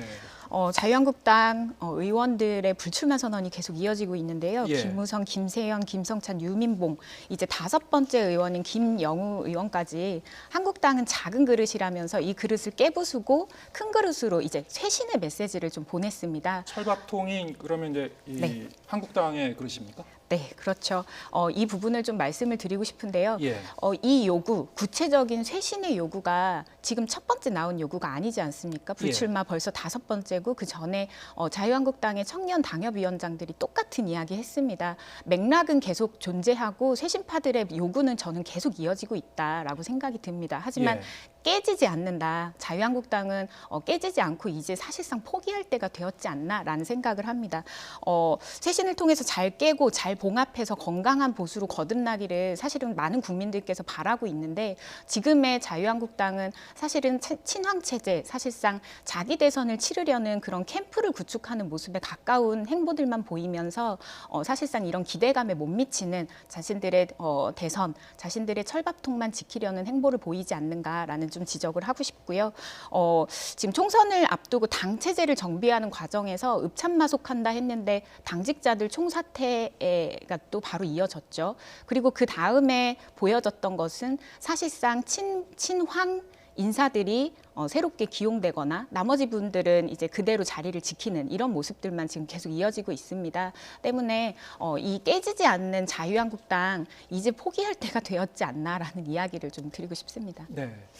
자, 김영우 의원은 스스로 깨부셔야 된다 그랬는데 지금 고 위원장은 포기할 때가 되지 않았냐 이렇게 이제 얘기를 하고 있고요. 어떻게 보시는지요, 장 실장님? 저는 이런 쇄신의 목소리들이 결국 연말 지나고 총선 국면에서 어느 정도 열매를 맺게 될 것 같고요. 예. 자유한국당이 이 이름을 유지하든 또는 해체 이후에 큰 그릇에 보수 통합으로 들어오든 간에 지금의 자유한국당 구성원 한 사람 마음에 안 드는 사람도 있고 네. 또 마음에 드는 사람도 있지만 모두 어쨌든 우리나라 보수 정당의 역사 속 인물들입니다. 예. 보수 정당의 아픈 역사도 있죠. 박근혜 전 대통령 탄핵 같은 그런 아픈 역사, 또 2명의 전직 대통령들이 현재 재판을 받고 있는 점 등 이명박 전 대통령 보석이 되긴 했지만, 그러나 우리나라의 산업화와 경제 발전을 이루었다는 그런 자랑스러운 역사도 가지고 있고, 김영삼 대통령을 보자면 뭐 하나의 청산이나 금융 실명제, 민주주의에서도 이 보수 정당이 뚜렷한 역할을 해왔던 역사가 있는데, 그 모든 역사를 일거에 부정하고 청산주의로 가자는 것은 저는 정치적 책임을 지는 자세가 아니라고 보고요. 이 한국당이 통합을 하든 안 하든 이 그릇 안에서 최소한 박근혜 전 대통령 탄핵에 책임이 있는 사람들은 이번 한 번은 물러나는 게 맞겠다. 그러나 마치 지금 정치적으로 보수 정당이 불리하다고 해서 지난 과거와 역사를 모두 없었던 일인 것처럼 부정하고 이름만 바꾸고 간판만 바꿔서 나온다 했을 때 국민들이 선택해 줄 것은 아니라고 보기 때문에 당 해체가 정말 실질적으로 책임질 사람들이 책임지고 불출마하고 공천에서 혁신당하는 그런 실리적인 책임이 되어야지, 네. 이름 바꾸고 간판 바꾸는 것에 우리가 그렇게 초점을 맞추면서 집중할 필요는 없고요. 황교안 대표가 연초가 되면 본격적으로 쇄신의 칼을 휘두르지 않을까 개인적으로는 기대를 하고 있습니다. 네, 뭐 저기서 얘기하는 스스로 깨부셔야 된다는 그 의미는 간판만 바꾸자는 얘기는 물론 아니겠죠. 사람도 바꾸고 기본적인 사고 방식 그리고 전반적인 시스템을 이제 바꿔야 된다, 그런 의미일 것 같은데요. 어떻게 보시는지요? 이 황교안 대표가 이제 단식 이후에 돌아와서 지금 말씀하신 대로 뭐 뼈를 깎는 혁신을 얘기했지만은 뭐 되려 친황 체제 구축하고 있느냐 뭐 이런 얘기도 나오고 있고요. 과연 한국당이 스스로 쇄신과 혁신이 가능하겠느냐, 여기 대해서는 뭐 여러 가지 좀 시각이 엇갈리는 것 같습니다. 저는 외부 자극도 당연히 필요하다고 보고요. 예. 제야의 보수 시민사회도 있고 신당 출범 준비적인 변화와 혁신 필요하다면 손을 잡아야 된다고 보는데, 네. 기본적으로 타이밍이라는 게 참 중요하잖아요, 정치에서. 지금 보수 정당, 특히 한국당이 바라봤을 땐 패스트 트랙, 그중에서도 선거법을 막아내는 게 가장 중요한 타이밍인 것 같습니다. 네. 이 타이밍에 섣불리 사람들을 교체하고 인적 쇄신을 했다가는 패스트 트랙을 저지하기 위한 단일 대우가 무너질 수 있기 때문에 네. 이 패스트 트랙 국면이 예상한과 함께 12월 안에는 어찌됐든 결론이 날 겁니다. 예. 그 이후에 새해가 밝아오게 된다면 황교안 대표의 쇄신에 대한 구상을 우리가 확인할 수 있게 될 거고요. 네. 그때 가서마저도 친황체제 구축을 더 공고히 하거나 예. 인적 혁신에 대한 의지가 보이지 않는다면 예. 황교안 대표가 아마 버티지 못할 것이다. 당 예. 내부에서도 훨씬 더 거센 쇄신의 목소리가 치켜 올라올 것이다라고 예상합니다. 예. 뭐 이 법안 처리와 관련해서는 조금 이따가 다시 저희가 이제 구체적으로 얘기를 해볼 텐데요. 거기에 대해서는 아마 이제 고 위원장은 조금 다른 의견을 갖고 계실 것 같은데 조금 이따 다시 또 이제 거기에 대해서 얘기를 하고요. 사실 이제 한국당이 그러면 앞으로 어떻게 할 거냐? 한국당 쇄신파와 변혁이 함께 해야 되느냐? 뭐 이런 부분에 대해서는 어떻게 보시는지요? 저는 제가 지금 이야기하는 것이 가능한 이야기가 아닐 수도 있습니다. 네. 지금 계속해서 터져나오는 자유한국당 내에 어떤 이런 쇄신의 요구들, 이런 쇄신파들, 그리고 지금 변혁, 저는 이런 탄핵을 건너서는 이렇게 마주하는, 그리고 성찰할 수 있는 정치인들이 늘 이야기하는 자유민주주의, 그런 것들을 위해서 별도의 텐트, 그러니까 빅텐트가 아니라 별도의 텐트를 마련할 필요가 있지 않는가, 그런 것들을 지금 고민을 해볼 수도 있지 않나 생각합니다. 지금 자유한국당 굉장히 민생 법안, 비쟁점 법안 가지고 볼모 삼아서 필리버스터 카드를 던질 정도로, 그리고 국민적 저항을 맞닥뜨리고 있을 정도로 이미지가 좋지 않은데요. 따뜻하고 건강한 보수 지향하는 변혁에서 지금 섣불리 통합을 고려할 때가 아니라는 것을 알고 있습니다. 때문에 저는 완전히 별도의 텐트를 고려하는 것, 지금 안철수 기다리면서 제3지대 얘기할 것이 아니라 지금의 자원으로 어떻게 별도의 텐트를 좀 고민을 할 수 있을지에 대해서도 생각을 해주셨으면 하는 생각이 있습니다. 네, 지금 당장 다음 주 월요일에 새 원내대표 이제 경선을 치르죠, 한국당이. 이제 4파전 양상인데 어떻게 보시는지요? 거기서 뭐 그 새로운 그 원내대표가 선출되면 지금 당장 뭐 시간이 얼마 남지 않았습니다. 사실 정기국회 며칠 남지 않았고 바로 협상을 하려면 바로 해야 되는데 좀 새로운 변수가 될까요? 어떻게 될까요? 저는 원내대표 선거 변수가 될 수 있다고 보고 예. 이 네 분 외에도 오늘 홍철호 의원이 또 출마 선언을 방금 막 했어요. 예. 홍철호 의원의 정책위 의장 파트너가 이양수 의원인데 예, 5파전이군요. 네, 한 사람은 재선 의원이고 한 사람은 초선 의원입니다. 예. 지금 여기 4명은 전부 다 3선 이상이거든요. 예. 심재철 의원은 5선에 국회 부의장까지 했습니다. 네. 오히려 이럴 때 한국당이 필요한 선택은 초재선 의원 중심으로 이 난국을 한번 젊은 힘으로 돌파해보는 것이 아닌가 싶어서 네. 그러한 새 바람들이 한국당 원내대표 선거에서 좀 돌풍이 일어난다면 예. 이후의 협상도 한국 정치 굉장히 다이나믹하잖아요. 예. 하루 만에 어떤 협상이 나올지 모른다. 또 민주당과 한국당 사이에서 선거법과 공수처를 매개로 한 그런 깜짝 놀랄 만한 협상이 나올 가능성도 여전히 배제할 수는 없다고 보고요. 예. 그렇기 때문에 12월 9일을 마지노선으로 정해놓고 무조건 이날 본회의에서 다 끝내버리겠다는 전략은 조금은 더 시간을 둬야 되지 않나 하는 생각이 듭니다. 예. 자, 이 얘기는 여기까지 하고요. 그럼 세 번째 장면 보겠습니다. 네, 죽어도 못 잃어. 예, 자, 이건 뭐 어떤 얘기입니까? 네, 지금 패스트트랙을 통과시키는 데 있어서 협의체가 출범이 됐죠. 여기에서 다양한 안건들이 올라오면서 논의가 되고 있습니다. 그중에서 지역구 250석, 그리고 비례대표 50석, 그리고 그 비례대표를 뽑는 과정에서도 새로운 안건들이 지금 제출이 되고 있는 상황입니다. 예. 지난번에도 말씀드렸지만 계속 이런 것들을 민주당에서 논의를 진행하는 과정에서 사실상 비례가 쟁점이 아니라 지역구를 지키는 데 있어서 쟁점인 것을 모든 국민들이 알고 있는데 이 부분을 간과한 채 계속 논의를 하고 있는 부분들을 좀 지적을 하고 싶었고요. 이것도 결국에는 이제 그 지역구 이제 네. 밥그릇이군요, 이것도. 네. 예, 예. 이 철밥통 절대로 못 읽는 것은 전 예. 민주당이나 한국당이나 이런 부분에서 디테일에서 드러날 수밖에 없다라고 생각이 듭니다. 이 지금 연동형과 변리평 사실 국민들은 이해할 수도 없는 이 비례대표를 어떻게 선출하겠다라고 하는 이런 것들도 사실 전 세계 어디에도 없는 아주 기상천외한 안건이거든요. 이런 것들을 민주당에서 계속 들이대고 있는데 사실상 의지가 없는 것이 아닌가라는 생각도 좀 해보게 됩니다. 네. 현실적으로 봤을 때 이제 지역구 조율을 해나가면서 지금 얘기 나오고 있는 거를 보면은 뭐 대한신당이나 이제 군소 야당 쪽에서는 이제 농어촌 쪽 이제 의석이 이제 줄어드는 거 이제 염려하고 있고 뭐 이런 걸 여러 가지 감안해서 협상을 하다 보면은 또 이렇게 현실적으로는 또 절충안이 나올 수 있는 측면도 있는 거 아닌가요? 네. 근데 그 절충안이라는 예. 것이 사실 계속 이렇게 누더기가 되는 방식으로 의원 예. 정수를 더 늘린다거나 하는 다른 대안들은 생략한 채 계속해서 비례 부분을 좀 조정하는 형태로 드러나고 있습니다. 예. 쟁점은 지역구를 지키는 것, 여기에 다 혈안이 되어 있는 것을 알고 있는데 예. 자꾸 비례대표를 손보고 있는 이런 예. 방향성 자체가 사실은 좀 틀린 부분이다라고 지적을 하고 싶네요. 지금 이제 250 플러스 50 이렇게 얘기가 나오고 있는데 이게 뭐 결국에 이제 그 당사자들의 이제 최대 공약수를 이제 도출해 나가는 과정 같은데요.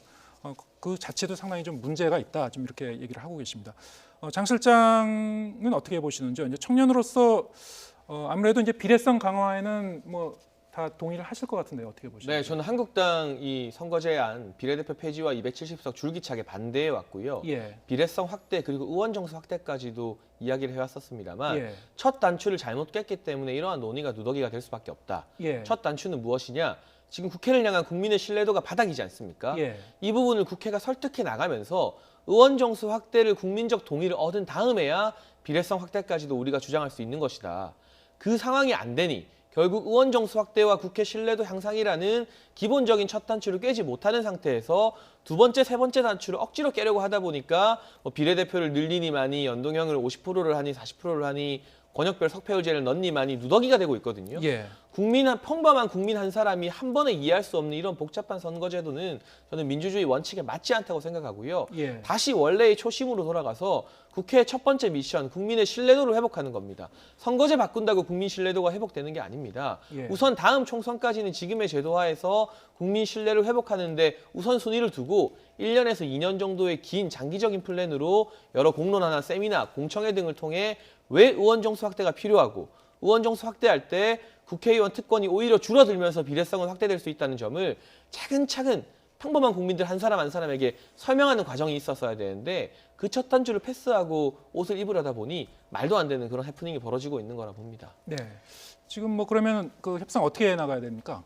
저는 여기서 늘 말씀을 드리는데 저는 아까 전에도 그 수사권 조정에 대해서 얘기를 했지만 첫 단추를 이제 잘 껴보자라고 하는 건 존재할 수 없다고 생각합니다. 굉장히 이상적인 이야기 하고 계시는데요. 지금 국회가 일을 잘하면 됩니다. 지금 국회가 필리버스터 안 하면 되고요. 그런 부분에서 신뢰를 쌓아 나가는 것이고 저는 지금의 4+1 이 협의체가 어떤 우리가 지금 20대 국회, 21대 국회 그 다음까지도 계속해서 권력 구조에 대해서 통합적으로 논의할 수 있는 개혁 입법의 어떤 연대의 가능성이 있다고 생각을 합니다. 그것을 국회가 국민들의 신뢰를 얻어가면서 어떻게 계속해서 좀 진행을 할 수 있을 것인지 이런 좀 다른 시각에서 이 부분에 대한 가능성들을 살펴봐야 된다고 생각하고 그 가능성의 첫 단추로 저는 이번 패스트트랙이 과제로 남아있다고 생각을 합니다. 네.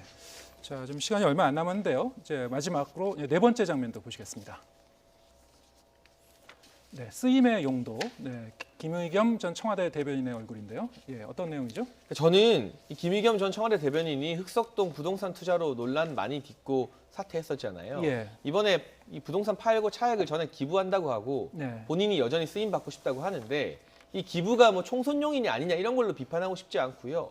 사실은 1년 사이에 이분이 차액을 8억 넘게 남겼어요. 네. 8억 8천만 원. 1년 사이에? 네, 1년 반 사이에 10억에 가까운 부동산 지가 상승이 있었습니다. 예. 이걸 기부 안 하고가 중요한 게 아니라 서울 지역 부동산이 그렇게 뛰었는데 얼마 전 문재인 대통령이 국민과의 대화에 출연해서 부동산 정책은 자신 있다.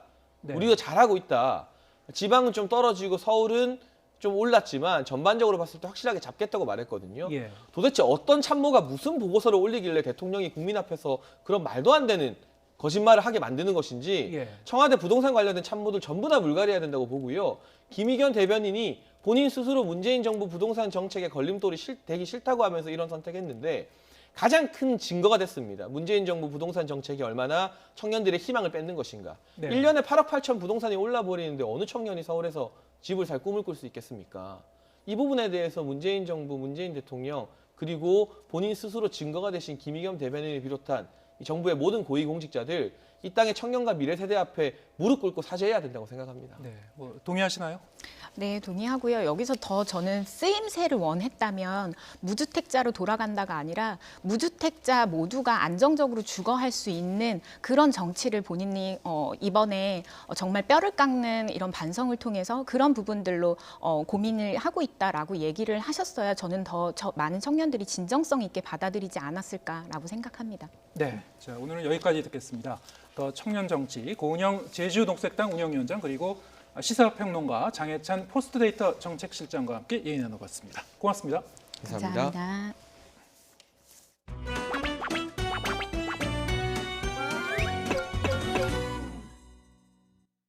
다음 주 월요일 본회의 개최를 요청합니다.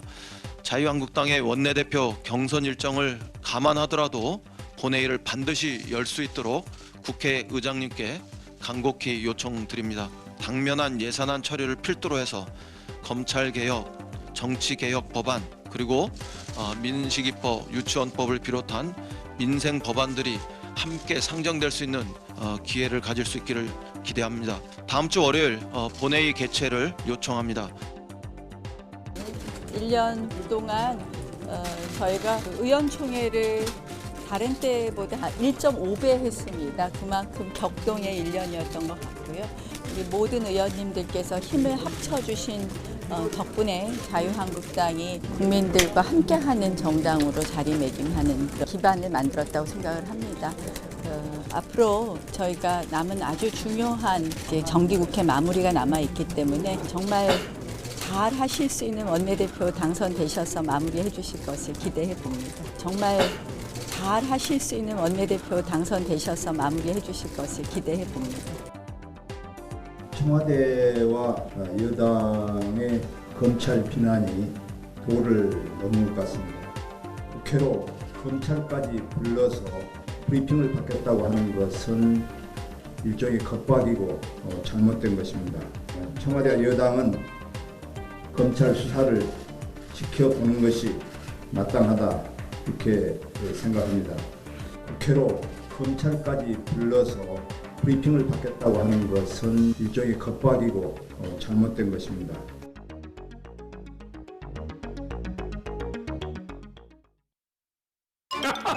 맛있게 먹고 시원하게 비우고 비결이요? 역시 메이킨이죠. 변비, 복부 팽만, 식욕 부진 한 번에 싹 메이킨. 시원하게 변비 끝. 유쾌 상쾌 오케이 변비 메이킨. 1644 천사 플라워 천사 1644 천사 플라워 천사 1644 천사 꽃배달의 천사 3번 주문 시 한 번이 무료. 박소연의 1644 천사 플라워 전화줘.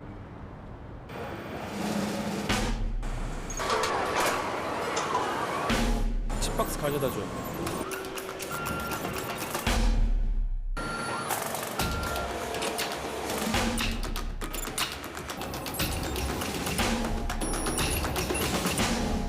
과부하가 예상됩니다. 멈춰.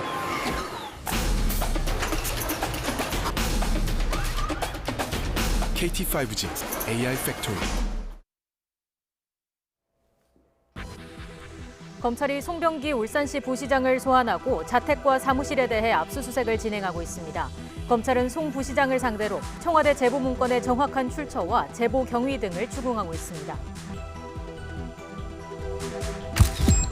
정치권 공방도 격화하고 있습니다. 민주당은 검찰이 정치적 의도를 갖고 있다며 특검을 해서라도 정확한 실체를 가리겠다고 밝혔습니다. 보수 야당은 검찰이 당연한 절차를 밟고 있다며 철저한 수사를 통해 선거 개입의 몸통을 밝혀야 한다고 강조했습니다. 워싱턴에서 열린 4차 방위비 협상이 성과 없이 끝나면서 연내 협상 타결이 사실상 힘들게 됐습니다. 샤프 전 주한미군 사령관은 방위비 관련 대담에서 몇 달러 때문에 동맹을 포기해선 안 된다며 무리한 방위비 증액에 반대 목소리를 냈습니다. 북한군 총참모장에 이어 어제는 최선희 북외무성 부상이 심야 단파를 내고 트럼프 대통령의 발언이 의도적이라면 위험한 도전이라고 경고했습니다. 하지만 과격한 표현이 적고 담화도 워싱턴 시각 오전 9시에 마쳤다는 점에서 협상 촉구용이라는 분석이 나옵니다. 저성장과 저물가로 국민 총소득이 1.6%의 성장에 그치고 원화 약세까지 겹치면서 올해 1인당 국민소득이 감소할 것으로 보입니다. 1년 내내 수출이 부진했던 지난 2015년 이후 4년 만입니다. 오늘 아침 서울의 기온이 영하 10.6도, 철원이 영하 19.3도까지 내려간 가운데 낮에도 찬바람이 불며 체감온도가 영하권을 맴도는 곳이 많습니다. 강추위는 주말까지 이어지고 대설인 내일 서울에는 1cm 안팎의 눈 소식이 예보됐습니다. 네, 겨울에 초입부터 강력한 한파가 찾아왔습니다. 주말에도 영하권 추위가 이어지겠고 추위 속에 서울 등 중서부 지방에는 눈이 내릴 전망입니다. 자세한 날씨 알아봅니다. 신미린 캐스터. 네, 서울 상암동에 나와 있습니다. 네, 한낮인데 영하권 추위라고요? 네, 오후 2시가 넘었지만 기온은 좀처럼 오르지 못하고 있습니다. 현재 서울 기온은 영하 7도로 여전히 영하권 추위가 나타나고 있고요. 찬바람까지 가세하면서 체감 온도는 영하 6도 가까이 떨어져 있습니다. 주말인 내일도 영하권의 매서운 추위가 이어질 것으로 보이니까요. 추위 대비 단단히 해주시는 게 좋겠습니다. 오늘 아침 전국에서 가장 추웠던 곳은 강원도 철원인데요. 철원 기마읍의 기온이 영하 19.3도까지 떨어지면서 전국에서 가장 낮았습니다. 그 밖에 파주가 영하 14.9도, 대구가 영하 5.9도 등으로 전국 대부분 지역의 기온이 영하권으로 내려갔습니다. 이번 주말과 휴일에도 예년보다 추운 날씨가 이어지겠고요. 절기 대설인 내일은 새벽부터 낮 사이 서울 등 중서부 지방에 비나 눈이 내리겠습니다. 눈의 양은 1cm 안팎으로 많진 않겠지만 영하권 날씨 속에 눈과 비가 얼어붙어서 빙판을 이룰 것으로 보이니까요. 주말 나들이길 교통 안전에 유의하시기 바랍니다. 현재 강원 영동에는 건조경보가, 서울 등 내륙 곳곳으로는 건조주의보가 발효 중입니다. 주말을 맞아서 겨울철 산행 계획하신다면 산불 등 대형 화재 발생하지 않도록 불씨 관리에도 신경 써주시는 게 좋겠습니다. 지금까지 서울 상암동에서 YTN 신미림입니다. 지난 2017년 처음으로 3만 달러를 넘어선 1인당 국민소득이 올해는 4년 만에 감소할 전망입니다. 한국은행 자료를 보면 지난해 우리나라 1인당 국민소득은 3만 3,400만 달러로 집계됐습니다. 그러나 올해 들어 국민 총소득이 저성장과 저물가로 1.6% 성장하는 데 그쳤고 원화 약세까지 겹쳐 달러로 계산하는 1인당 국민소득은 지난 2015년 이후 처음으로 감소할 전망입니다. 한국은행은 전반적인 물가 상황을 보여주는 GDP 디플레이터도 마이너스라 1인당 국민소득 감소가 유력하다면서도 3만 달러 이상은 유지할 것으로 보인다고 설명했습니다. 자녀를 키우며 일하는 여성은 임시 일용직인 경우가 30%에 이르는 것으로 나타났습니다. 통계청의 자녀별 여성의 고용지표를 보면 지난 4월 기준으로 18살 미만 자녀와 함께 사는 15살에서 54살까지의 취업 여성 가운데 임시 일용직이 64만 1000명이었습니다. 이는 자녀와 본인 나이 조건이 같은 전체 여성 임금 근로자 수인 229만 명에서 28% 비중입니다. 임금 근로자 워킹맘의 월소득을 보면 100만 원 미만이 10.2%, 100만 원에서 200만 원까지가 33.1%였고 200만 원에서 300만 원은 29.5%, 300만 원에서 400만 원은 14.2%, 400만 원 이상은 13%로 나왔습니다. 청와대 하명 수사 의혹을 수사하는 검찰이 첩보 제보자인 송병기 울산시 경제부시장을 오늘 불러서 조사하고 있습니다. 검찰은 오늘 송 부시장 집무실 등에 대한 압수수색도 진행 중인데 제보가 청와대로 어떻게 전달됐는지 사실관계를 명확히 확인하기 위해서 진술과 증거 확보에 나선 것으로 보입니다. 취재기자 연결하겠습니다. 박석영 기자. 네, 서울중앙지검입니다. 네, 검찰 조사 받으러 가는 송 부시장을 YTN 취재진이 포착했다고요? 네, 서울중앙지검 공공수사 2부는 오늘 송병기 부시장을 직접 불러 조사하고 있습니다. 정장 차림으로 검찰에 출석한 송 부시장은 어떤 내용으로 조사를 받고 있느냐는 YTN 취재진의 질문에 첩보 입수나 전달 과정 이전 초기 단계에 대해 진술하고 있다고 밝혔습니다. 또 자신은 청와대에 간 적도 없고 이 제보도 청와대와 아무 관계가 없다며 경찰 수사를 통한 선거 개입 의도는 전혀 없었다고 강조했습니다. 송 부시장은 재작년 10월쯤 청와대 민정수석실 문모 행정관에게 김기현 전 울산시장 측근 관련 비리를 처음 제보한 것으로 지목된 인물입니다. 검찰은 송 부시장을 상대로 김 전 시장 측근 비리 제보를 청와대에 전달한 구체적인 경위와 배경 등을 집중적으로 투궁할 것으로 보입니다. 특히 청와대와 송 부시장이 각각 밝힌 제보 전달 과정에 일부 엇갈리는 사실관계가 있어서 이 부분을 면밀하게 조사할 것으로 보입니다. 앞서 청와대는 민정수석실 행정관이 SNS로 제보를 받았다고 밝혔지만 송 부시장은 안부 통화를 하던 도중 김 전 시장 측근 비리 사건을 언론에 알려진 정도로만 이야기했을 뿐이라고 해명했습니다. 아울러 송 부시장이 첩보 문건을 작성한 청와대 행정관과 지난 2014년부터 알던 사이라고 밝힌 만큼 수년 동안 정보를 공유해온 것은 아닌지도 확인할 것으로 예상됩니다. 네, 검찰이 오늘 송 부시장의 집무실과 자택도 압수수색했는데 지금도 진행 중입니까? 네, 검찰은 오늘 오전 9시쯤부터 울산시청에 검사와 수사관들을 보내 송 부시장의 집무실과 관용 차량에 대해 압수수색을 진행하고 있습니다. 송 부시장의 자택도 동시에 압수수색을 했는데 조금 전 자택만 압수수색이 먼저 종료됐습니다. 송 부시장은 오늘 휴가를 내고 집무실에 출근하지 않은 것으로 확인됐습니다. 검찰은 제보자인 송 부시장이 여당인 송철호 현 울산시장의 최측근인 만큼 경찰 수사를 통해 선거에 개입하려 한 것이 아닌지 의심하고 있습니다. 이와 관련해 송 부시장은 어제 기자회견에서 결코 선거를 염두에 두고 제보한 것이 아니라고 호소하기도 했습니다. 앞서 검찰은 어제 송 부시장으로부터 제보를 받은 것으로 알려진 문모 전 청와대 행정관도 불러 조사했습니다. 문 전 행정관은 송 부시장으로부터 받은 제보를 요약 편집해 백원우 전 민정비서관에게 전달한 것으로 알려졌습니다. 검찰은 문 사무관이 송 부시장의 제보를 정리하는 과정에서 법률적인 판단을 붙여 가공했는지 등 사실관계를 조사한 것으로 전해졌습니다. 지금까지 서울중앙지검에서 YTN 박석영입니다. 네, 민주당이 청와대 하명 수사 의혹에 대해서 경위를 직접 묻겠다면서 당사자들을 국회로 불렀는데 검찰과 경찰 양쪽 다 거부했습니다. 검찰의 정치 개입을 저지하려다가 다소 민망한 상황을 맞게 된 민주당은 그래도 간담회를 예정대로 열고 비공개로 회의를 진행했습니다. 국회 연결해서 자세한 내용 알아보겠습니다. 이승배 기자. 네, 국회입니다. 네, 이게 민주당 입장에서는 다소 당황스러운 그 상황이 돼버렸는데 그래도 회의는 계속 진행했다고요? 예, 그렇습니다. 일단 민주당 간담회는 예정대로 오후 2시부터 당대표 회의실에서 시작이 됐습니다. 대신 오늘은 통상적으로 하던 공개 모두 발언은 없이 곧바로 비공개로 간담회가 진행이 됐습니다. 애초 민주당은 오늘 간담회에 4명을 불렀습니다. 먼저 강남일 대검찰청 차장과 이모선 경찰청 차장, 황운하 대전지방경찰청장은 중립성, 공정성을 고려할 때 적절하지 않다면서 출석을 거부했습니다. 여기에 김희연 전 울산시장 측근 비리 사건을 고발한 건설업자 김모 씨까지 불참을 하면서 민주당이 참 민망해졌습니다. 수사기관도 아닌데 핵심 관계자를 부른 것 자체부터가 부적절했다는 비판도 있었는데요. 결국 4명 모두 불참을 하면서 민주당 특위위원들만 앉아서 회의를 진행해야 하는 낯뜨거운 상황이 됐습니다. 검찰이 청와대 관련 의혹 수사에 속도를 내는 것을 두고 정치권은 엇갈린 반응을 보였습니다.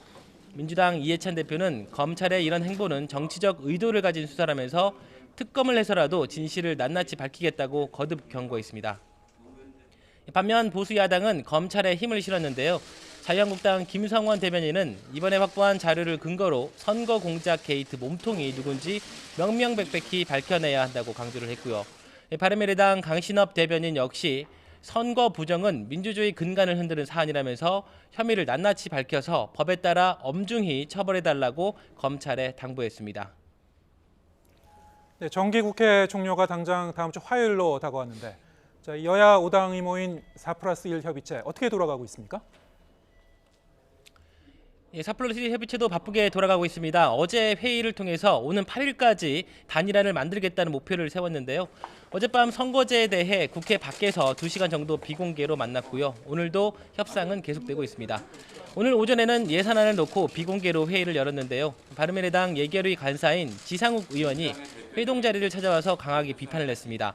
지상욱 의원은 정당성이 없는 5명이 모여서 예산의 삭감과 증액을 논의하는 것은 옳지 않다면서 수정안을 만들지 않겠다고 약속을 해라 이렇게 압박을 했습니다. 이에 대해 더불어민주당 전해철 의원은 3당 원내대표에게 빨리 합의를 해서 예산안을 정기국회 전에 처리할 수 있게 합의하라고 독려하는 게 필요하지 이런 식으로 항의를 하는 건 맞지 않다고 맞섰습니다. 4+1 협상은 내년도 예산안, 선거법 그리고 검찰과 사법제도 개혁 이렇게 세 분야로 따로 나눠서 논의를 합니다. 단일안이 만들어지면 돌아오는 월요일 법정 처리 시한을 넘긴 예산안을 필두로 모든 안건을 본회의에 붙일 계획입니다. 네, 이렇게 협상이 바쁘게 돌아가고 있지만 여전히 한국당이 변수죠? 예, 맞습니다. 본회의를 계획하고 있는 9일 바로 그날이 한국당은 차기 원내대표 경선을 치릅니다. 기존 방침에서 후퇴는 전혀 없다는 강경한 태도를 졌고요. 만약에 새로 선임된 한국당 원내대표가 추가 협상 테이블에 앉는다면 이 상황이 달라질 수 있습니다. 후보 등록이 토요일까지가 마감인데요. 현재까지 5선의 심재철, 4선 유기준, 3선 강석호, 윤상현 의원 등 모두 4명이 출사표를 던졌습니다. 그리고 오늘 오후에 재선의 홍철호 의원이 자신도 경선에 뛰어들겠다고 발표를 했고요. 4선의 주호영 의원까지 출마를 검토하고 있다는 말도 있어서 경선의 열기는 그 어느 때보다 뜨겁습니다. 한국당 황교안 대표도 오늘 서울대학교 강의를 마친 뒤에 차기 원내대표에서 바라는 역량을 묻는 기자질문에 협상력을 1순위로 꼽기도 했습니다. 극적인 여야 합의 가능성이 있는 만큼 한국당 경선 결과에도 관심이 집중되고 있습니다. 지금까지 국회에서 YTN 이승배입니다.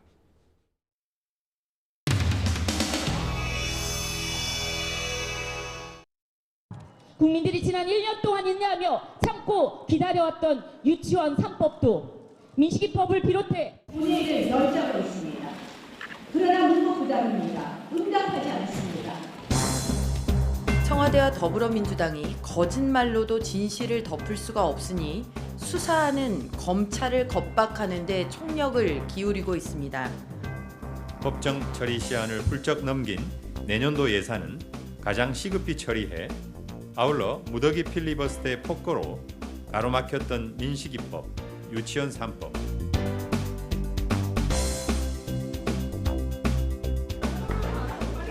어디야? 어디?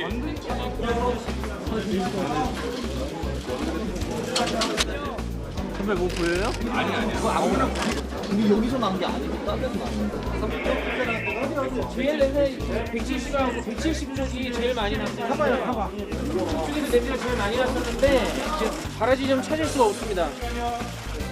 잠시만요.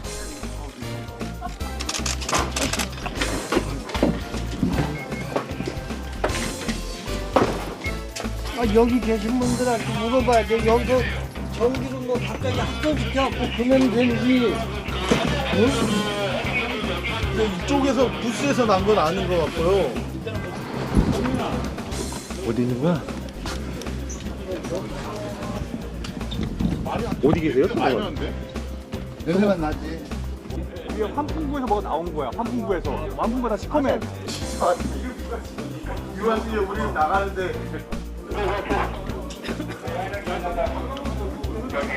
11도. 밀어버려. 안 나쁘게. 뒤에 거. 그 앞에 거 보고. 그래. 된다. 그리고 발등기를 누르시는데 세계사항을 보여? 좌우측으로 잡아. 거기 나가주세요. 여기가 제일 심한데? 여기가요? 여기서부터 에어컨 자리. 에어컨 자리. 근데 여기 에어컨만 그런 게 저쪽도 그렇고 시커먼 데가. 시커먼 옛날부터 그랬고. 옆방에도 좀 뭐.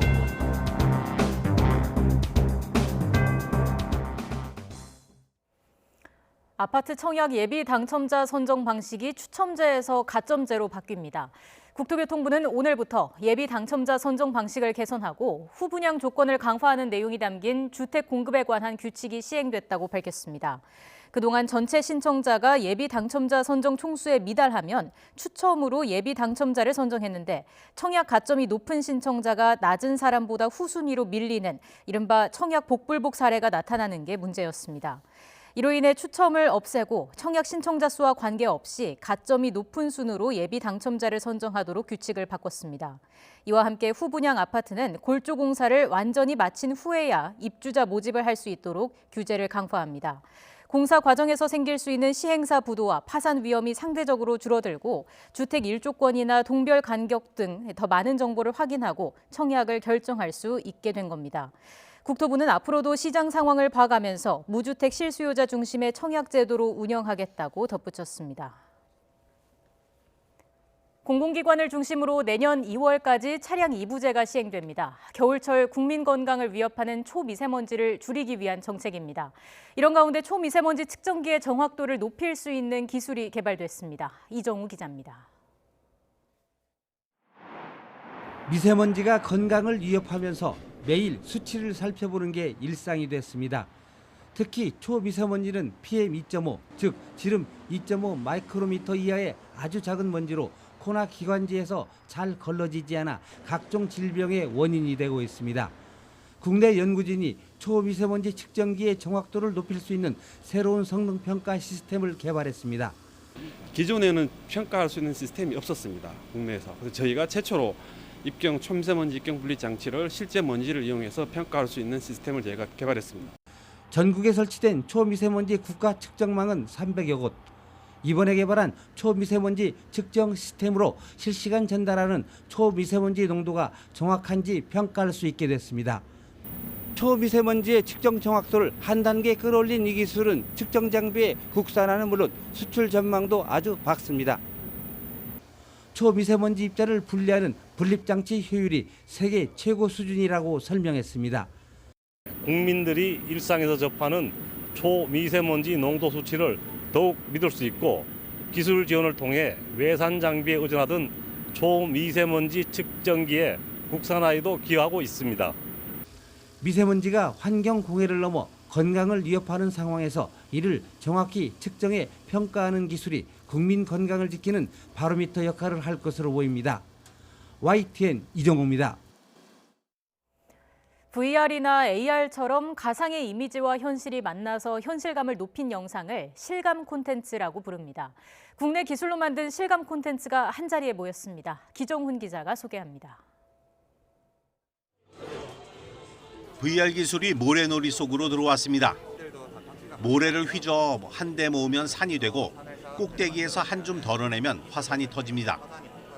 공중에 손을 휘저으면 비구름이 몰려오고 땅을 파 골짜기를 만들면 강이 흐릅니다. 모래 위에 투사되는 화면으로 20가지가 넘는 콘텐츠를 즐길 수 있습니다. 놀이공원 범퍼카는 VR 기술로 업그레이드 됐습니다. 바닥에 드래곤이 나타나면 레이저 총으로 물리치고 별이 가득 깔려 있는 방으로 가면 누가 더 많이 있다나 겨룹니다. 기존의 VR은 HMD를 쓰고 눈앞으로 실감 영상을 가져왔는데 저는 발상을 바꿔서 정반대로 이 영상을 공간으로 뿌리고 공간 속에 사람이 들어가서 게임 속의 캐릭터처럼 인터랙티브 체험을 하는 대중문화 속에서 실감 콘텐츠는 영역을 더 확대하고 있습니다. 5G의 빠른 통신 속도는 아이돌 그룹 공연을 볼 때도 좋아하는 멤버만 따로 볼 수 있게 해줍니다. 또 한류를 타고 드라마와 영화, 스크린X 등 다양한 분야에서 우리나라의 CG 기술이 실감 콘텐츠 확산에 기여하고 있습니다. 되게 중요하게 작용하는 기술이 어떻게 VFX CG 기술이고요. 전 세계적으로 CG 기술이 어떻게 보면 콘텐츠의 퀄리티를 좌우지하고 있다고 생각합니다. 지난해 27억 달러 수준이었던 VR과 AR의 세계 시장 규모는 2022년에는 209억 달러까지 성장할 것으로 전망되고 있어서 또 하나의 인기 한류 상품으로 성장할 수 있을지 주목됩니다. YTN 기정훈입니다. 학령 인구 급감과 취업률 하락 등의 영향으로 서울 특성화고 신입생 미달 사태가 올해도 이어졌습니다. 서울시 교육청은 오늘 2020학년도 서울 지역 70개 특성화고 신입생 모집 결과 14,000여 명 모집에 15,000여 명이 지원했고 최종적으로 12,000여 명이 합격해 89%의 충원율을 보였다고 밝혔습니다. 정원 미달 학교는 2019학년도보다 4곳이 증가한 42곳이었지만 미충원 인원은 117명 줄었다고 교육청이 설명했습니다. 한국과 유럽을 잇는 대륙철도가 열리면 열차로 화물을 실어 나를 수 있게 됩니다. 문제는 나라별로 열차 선로 폭이 다르다는 거였는데 국내 연구진이 이를 하나로 이을 수 있는 기술을 개발했습니다. 이동은 기자입니다. 한반도에서 중국, 러시아를 지나 유럽으로 이어지는 대륙철도. 남북의 철길이 열리면 이 철도는 화물 운송의 새로운 장을 열게 됩니다. 문제는 현재 열차 선로의 기준이 나라마다 다르다는 것. 우리나라와 중국은 선로 폭이 1435mm지만 러시아는 1520mm로 85mm가 더 넓습니다. 우리 열차로는 러시아를 넘어갈 수 없는 겁니다. 이를 해결하기 위해 국내 연구진이 선로에 맞춰 바퀴 간격을 자동으로 조절하는 기술을 개발했습니다. 선로에 25m 길이의 가이드레일을 설치하고 열차 바퀴에는 스프링을 답니다. 그러면 열차가 가이드레일을 지나면서 잠금 장치가 풀리고 바퀴축의 폭을 넓히거나 좁히는 겁니다. 변환 구간에서 그 잠금 장치를 가이드레일이 풀어줌으로써 안전하게 윤축의 크기를 늘어들었다 줄어들었다 해주게 함으로써 표준계와 관계 양쪽에서 운행을 할 수 있는 그런 기술입니다. 열차에 차량을 연결하는 부분도 두 가지 규격에 모두 쓸 수 있도록 새롭게 만들고 길이가 서로 다른 열차를 동시에 멈출 수 있는 제동 장치도 개발했습니다. 이를 이용하면 달리는 열차를 멈추거나 옮겨 타지 않고도 국경을 자유롭게 넘나들 수 있습니다. 남북 그리고 대륙 철도 연계 기술은 우리 동아시아 지역을 하나의 네트워크로 연결하는 그런 그 길이 될 것이고 이 길은 우리가 지금 추진하고 있는 혁신 성장의 새로운 또 동력으로 뒷받침해 줄 것으로 기대를 합니다. 연구팀은 러시아로부터 기술 인증을 받은 뒤 상용화를 위한 후속 연구를 진행할 계획입니다. 또 러시아와 같은 선로를 사용하는 몽골 등에 기술을 수출할 수도 있을 것으로 내다봤습니다. YTN 사이언스 이동은입니다. 홍콩 경찰이 시민단체가 계획하고 있는 이번 일요일 대규모 도심 행진을 허가했습니다. 홍콩의 사우스차이나 모닝포스트 신문은 민주진영의 구의원 선거 압승 이후 열리는 민간 인권전선 주최 첫 대규모 주말 집회를 경찰이 조건부로 받아들였다고 전했습니다. 이 신문은 공공질서가 위협받을 경우 경찰이 행진의 중단을 명령할 수 있다는 조건이 붙어 있다고 전해 평화 행진이 물리적 충돌로 이어질 수 있다는 우려가 있음을 시사했습니다. 민간 인권전선의 지미샴 대표는 조건이 완벽하지는 않지만 받아들였다면서 경찰이 참가자들을 자극하지 않는다면 집회와 행진이 평화적으로 열릴 것으로 확신한다고 말했습니다.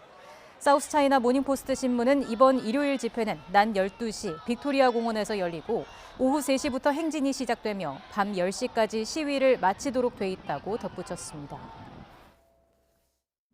갱남이 억수로 똑똑해진단다. 얼라들기 하기도 수월해지고 공부 쉬는 일도 재미가 있고 젊은 아들은 옳은 직장에 대입을 한단다. 관광대이고 서비스 받는 일도 편해지고 나들어도 아무 걱정 없이 편안하게 즐기고 살 수 있다 하네. 싹 다 깔깔색으로 베끼는 경남 도민들하고 같이 맹글작하여 알지요? 천태만상 인간세상 꽃배달은 싸다구 1854900 축하가 필요한 날에는 싸다구 플라워. 꼭꼭 숨어 있으면 땅에서 신랑감이 짠 하고 나타나니? 내 여보야는 내가 직접 찾는다. 내 손으로 딱 내 마음에 쏙. 가장 스마트한 결혼 중개 앱 여보야.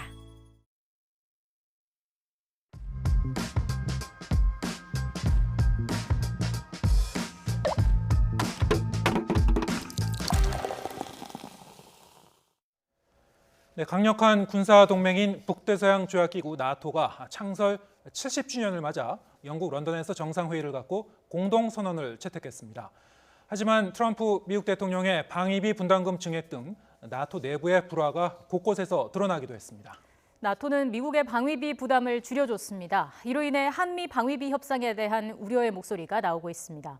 관련 내용 알아보겠습니다. 알수록 볼수록 더 넓은 세계, 박원곤 한동대 국제지역학 교수 자리하셨습니다. 안녕하십니까? 네, 어서 오십시오. 안녕하세요. 자, 국제 정세에서 나토도 차지하는 비중이 상당히 크고 또 이번에는 방위비 관련해서 우리나라한테도 좀 시사하는 바가 있어요. 그래서 나토에 대해서 이번에 짚어볼 텐데 사람으로 치르면 이제 70살이 된 겁니다. 예, 상당히 오래됐는데 일단 나토가 어떻게 출발한 건지 그것부터 좀 간단히 짚고 얘기를 해야 될 것 같아요. 예, 2차 세계 대전이 끝나고 나서 이제 냉전, 미국과 소련 간의 동서 진영 간의 이제 냉전이 시작되는 그 시점에서 한번 생각해 보면 유럽은 2차 세계 대전 때문에 다 부셔졌죠. 영국, 프랑스, 그리고 독일은 패전 국가였고 그런 상황에서 소련이 생기면서 소련이 또 동유럽 국가를 사회주의 국가로 묶어가면서 위협이 되니까 유럽에서는 뭔가 집단으로 이것을 해결해야 된다. 그래서 그때 이제 집단 방위 체제라는 것을 개념으로 해서 나토를 만들어냈는데요. 유럽만으로는 다 안 되겠다 해갖고 일단 미국을 끌어들였고 그래서 49년에 사실 그 집단 방위 체제의 기본 조약이 체결이 됩니다. 그리고 더불어서 사실 독일도 생각을 했었습니다. 왜냐하면 독일이 2번의 전쟁을 일으켰잖아요. 그래서 나토라는 이런 기구 안에다가 묶어놓으면 더 이상 독일이 위협이 안 된다. 그렇게 해서 시작이 돼서 사실 냉전 기간 동안은 상당한 역할을 했죠. 그래서 유럽에서는 더 이상의 어떤 전쟁을 막는 그런 기제로서 중요한 역할을 해왔다라고 생각을 합니다. 나토가 지금은 중국을 겨냥하는 모양새다 이런 얘기가 나오는데 좀 국제 질서가 재편되는 상황이라고 볼 수 있습니까? 나토를 말씀드린 것처럼 일단 소련을 견제하고 그런 공산권을 견제하기 에서 만들어졌기 때문에 1990년에 냉전이 끝나면서 조금 변하기 시작했죠. 그래서 이른바 우리가 나토가 동진을 시작했다라는 표현을 쓰는데 그때 사실은 조금 잘못한 부분이 있습니다. 소련이 붕괴되고 러시아가 생겼음에도 불구하고 러시아를 좀 수용하고 포용을 했어야 되는데 오히려 러시아의 그 동유럽 국가들, 러시아와 같은 편이었던 국가들을 나토로 다 집어넣거든요. 예를 들어서 1999년에는 체코, 폴란드, 헝가리 같은 국가 그리고 이제 2004년에는 발틱 3국을 비롯해서 대부분 다 동유럽 국가들입니다. 그래서 점점점 동쪽으로 움직이기 시작했어요. 그랬더니 이제 러시아가 거기에 대해서 반발을 했고 러시아를 이것은 견제하는 장치다 해갖고 좀 어려움이 생겼죠. 이번에 이제 나토 정상회의에서 트럼프 대통령이 방위비 인상을 요구했어요. 나토 회원국들에게. 그걸 놓고 사실은 전 세계 방위비 요구하는 것 자체가 탄핵 정국에서 좀 시선을 돌리기 위한 거다. 이런 의도도 있다. 여러 가지 분석이 나온 것 같아요. 그 트럼프 대통령이 지금 방위비 분담은 나토뿐만 아니라 우리도 지금 말씀하신 것처럼 굉장히 강력한 압박을 받고 있는데 이것은 트럼프 대통령의 공약이자 세계관이 반영돼 있다. 그렇게 보시면 될 것 같습니다. 왜냐하면 굉장히 오래된 얘기를 지금 트럼프 대통령이 하고 있는 거고요. 한 3가지인데 첫 번째는 더 이상 미국이 세계 경찰의 역할을 트럼프 대통령은 안 하겠다. 바로 지난주에도 똑같은 얘기를 했고요. 그래서 이전에는 나토를 비롯해서 이른바 안보의 공공재를 다 미국이 제공을 했죠. 물론 그것을 통해서 미국이 얻는 이득도 매우 컸습니다. 그래서 인정 계속 해왔는데 더 이상 안 하겠다는 거고요. 두 번째는 한국을 비롯해서 이른바 부유한 국가. 트럼프 대통령 머릿속에는 그게 딱 박혀 있습니다. 그래서 늘 말할 때 한국, 일본, 독일, 나토, 사우디아라비아 그들 국가한테는 책임과 비용을 확실히 더 받겠다. 네. 이제 그런 입장을 이제 분명히 하고 있는 거고요. 또 하나는 세 번째가 아까 나토도 이제 중국 얘기를 좀 하셨는데 중국과의 견제를 본격적으로 하겠다. 근데 그걸 하기 위해서는 이런 우호국 동맹국이 비용을 낸 걸 갖고 자산을 좀 모아서 그거를 활용을 해서 중국을 본격적으로 견제하겠다. 이 세 가지가 아주 명확한 정책 목표로 나타나고 있거든요. 그렇기 때문에 지금 나토와 한국과 이런 국가들에 대해서 책임과 비용 문제를 계속 지금 계속 이제 문제 제기를 하고 있는 그런 상황인 것이죠. 그럼 탄핵 정국 속에서 이거를 약간 활용한다 이런 생각은 조금 다르다고 보시는 건가요? 뭐 유세를 가보면 뭐 탄핵 정국이라는 게 유세 또 미국 내년 재선까지도 다 연결돼 있는데 유세에서 늘 단골 레퍼토리 중에 하나가 자기가 방위비 분담금을 어떤 국가에 얼마만큼 더 받아냈다. 이제 그 얘기를 계속 하는 거거든요. 뭐 트럼프 대통령이 탄핵을 돌파하는 방법은 한 가지죠. 자신들의 지지층을 더 묶는 거, 결집시켜 갖고 특히 이제 공화당 그리고 늘 얘기하는 게 탄핵 정국은 민주당에 의해서 잘못된 것이다라고 얘기를 하려면 그만큼 자기가 잘하고 있다라는 것을 선전해야 되는데 그것은 바로 그 전통적인 공화당 지지층을 향해서 미국의 납세자들이 돈을 내고 있는데 자기들은 이제 자기는 그것을 더 막고 오히려 그런 부유한 국가들이 책임을 지게 돈을 내게 하겠다. 그것을 유세에서 계속 얘기를 하고 있는 것이죠. 아까 뭐 언급하셨습니다만 이제 미국 입장에서는 중국을 이제 견제하는 게 큰 목표 아닙니까? 근데 중국을 견제하는 것 자체가 사실은 그 미국의 그 국익에 이제 제일 부합하는 측면이 있는데 다른 나라보다도요. 근데 이제 동맹한테 더 돈 내놔라. 이게 좀 사실 논리적으로는 좀 안 맞는 측면이 있는 거예요. 논리적으로 안 맞죠. 논리적으로 안 맞음에도 불구하고 이번 나토에 좀 주목할 만한 것이 사실 나토는 말씀드린 것처럼 유럽이고 주로 러시아에 대한 견제거든요. 그래서 이번에 공동 성명이 9개항이 나왔습니다. 근데 처음으로 중국 관련 내용이 들어갔거든요. 물론 그것이 자세하게 들어가지는 않았는데 중국에 대해서 기회와 도전이다라는 그 얘기가 들어갔습니다. 뭐 제 판단에는 이거는 뭐 미국이 강력히 주장을 했다라고 생각이 되고요. 근데 지금 유럽의 국가들도 중국의 부상에 대해서는 좀 우려하는 바가 있죠. 왜냐하면 중국의 체제 자체가 민주주의 체제가 아니고 이번에 뭐 우리 홍콩 사태에서도 보다시피 이런 권위주의적인 형태를 드러내고 있고 또 중국이 너무 급격하게 올라오고 있는 거에 대한 일종의 그런 또 견제 심리도 경계감도 분명히 작동을 하고 있고요. 그런 것들이 이제 종합적으로 활용을 하고 있고 트럼프 대통령은 특히 그거를 국내 정치적으로도 잘 활용을 해서 미국이 지금 경제가 발달을 하고 굉장히 발전을 한 것은 사실이지만 경제가 좋지 않습니까? 빈부격차는 엄청 크죠. 근데 그 빈부격차의 이유가 중국이 오히려 미국에 대해서 대규모 흑자를 가져가서 간다. 이제 그렇게 선전을 하고 있다고 보시면 됩니다. 그 나토의 주둔에 있는 미군이 얼마나 되는 건가요? 지금 전체적으로 해외 주둔 미군이 한 20만 명 정도라고 보시면 되고요. 제일 많이 주둔하고 있는 건 이제 동아시아에 많이 주둔하고 있죠. 한국, 일본 합쳐서 8만 5천 명 정도 주둔하는 것으로 알려 있고, 이제 유럽에는 6만 5천 명, 이제 대부분 나토 국가 그리고 독일에 많이 주둔을 하고 있고, 뭐 그 정도 숫자로 보시면 됩니다. 네, 지금 그래프가 나오고 있는데요. 동아시아 8만에는 이제 우리나라 2만이 뭐 다 지금 일본 5만 이게 좀 포함되어 있는 그렇습니다. 거겠죠? 예. 그걸 합쳐서 이제 호주에 한 2천 명 정도 있고요. 다 합쳐서 한국, 일본, 호주에 이제 8만 한 5천 명 정도가 주둔을 하고 있고 지금 유럽 같은 경우에는 독일에 지금 3만 5천 명, 이태리에 한 1만 3천 명 정도. 그렇게 합쳐갖고 한 6만 4천 명 정도가 지금 주둔을 하고 있다. 그렇게 보시면 됩니다. 뭐 유럽에도 이렇게 6만 4천 명 이렇게 주둔하고 있는데 트럼프가 이제 나토의 방위비 증액 요구를 했어요. 그래서 해마다 이제 1,800억 원 정도 이렇게 뭐 절약하게 됐다고 하는데요. 나토 측에서 이걸 또 받아들였어요. 워낙 뭐 그 거칠게 몰아붙이니까요. 이번 회의도 그랬고 사실 더 좀 어려웠던 회의가 작년 회의입니다. 작년 회의는 중간에 박차고 나올 정도로 회의가 안 좋았고 작년에 더 거친 얘기들을 많이 했죠. 나토 동맹국이 직무 태만이다라고 얘기했고 특히 방위 분담을 독일이 제대로 안 한다 하면서 독일은 러시아의 포로다 막 그런 표현까지 썼거든요. 그런 압박 때문에 지금 나토가 두 가지를 결정했는데 지금 말씀하신 것처럼 이번 결정을 한 겁니다. 나토의 분담금을 미국의 분담금을 낮춰주겠다. 미국이 22% 정도를 냈는데 16%를 낮춰준다. 그렇다면 나머지 6%는 다른 나토 국가들이 분담을 해야 되니까 분담률이 높아지는 거죠. 또 하나는 작년에 이미 얘기를 했는데 2020년대 말까지 전체 분담금을 1,000억 달러 30%를 올리겠다라고 그 나토 국가들이 합의를 해줬습니다. 30%요? 30%. 그게 굉장히 크죠. 그러니까 아마 그걸 활용해서 지금 우리 방위 분담 협상에서도 얘기가 나올 것 같은데요. 근데 문제는 나토 국가가 그렇게 얘기를 해놓고 실질적으로 지금 돈이 안 모이고 있습니다. 오늘 트럼프 대통령이 이번에 또 다시 그 문제 제기를 했죠. 앞서 말씀 잠깐 해주신 것처럼 지금 상황에서 아무래도 우리가 가장 관심이 있는 게 나토 방위비 분담금 관련해서 우리에게 미칠 영향은 무엇인가 이거 아니겠습니까? 예.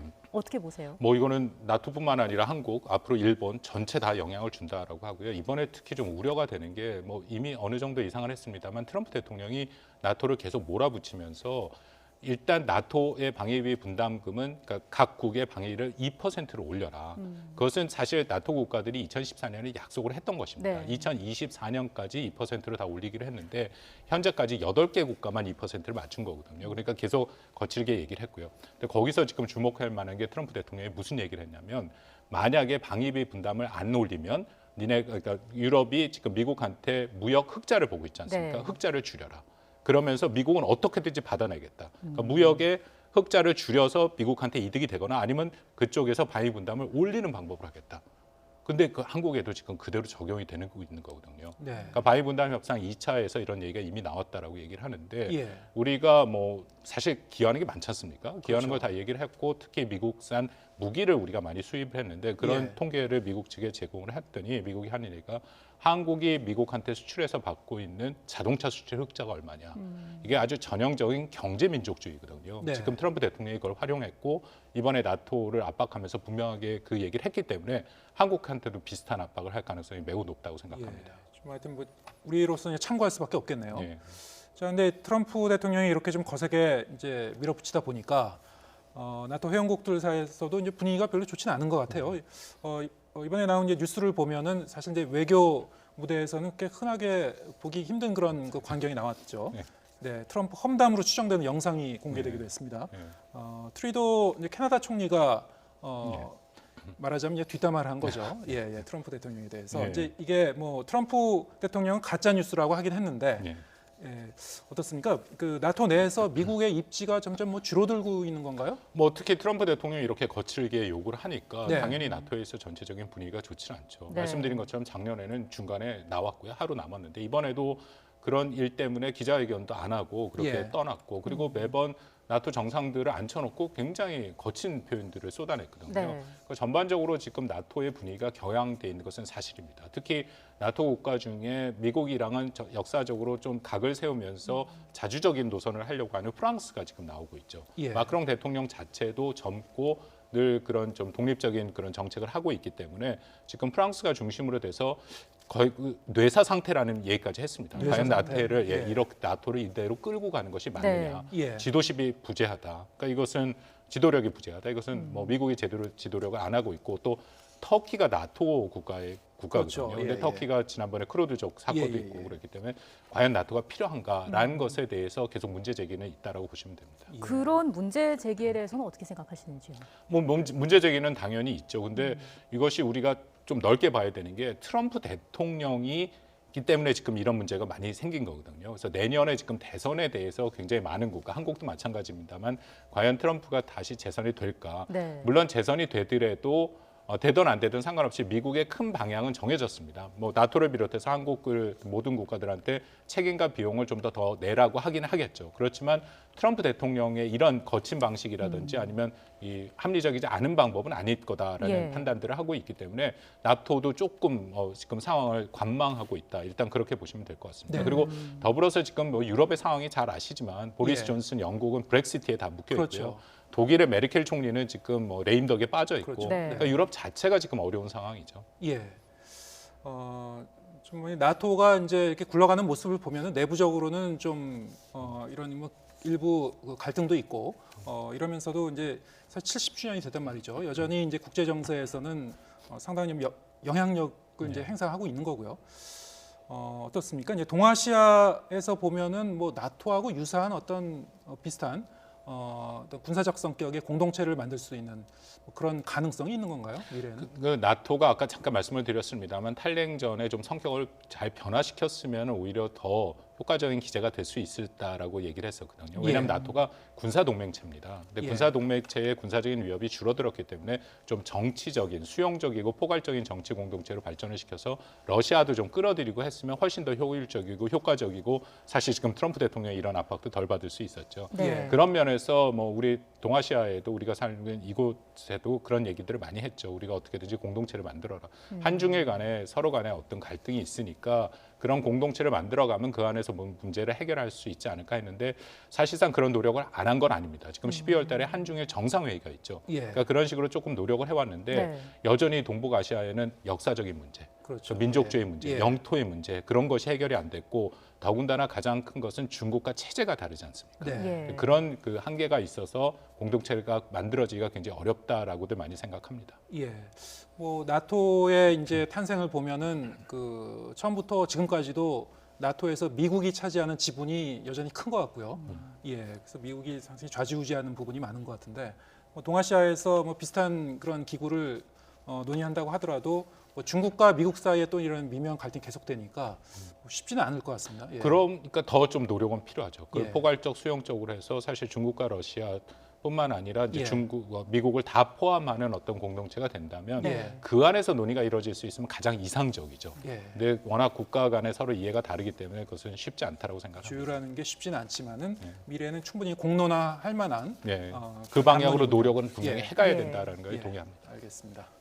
예, 더 넓은 세계 오늘은 박원권 한동대 국제지역학 교수와 함께 나토에 대해서 알아봤습니다. 고맙습니다. 네, 감사합니다.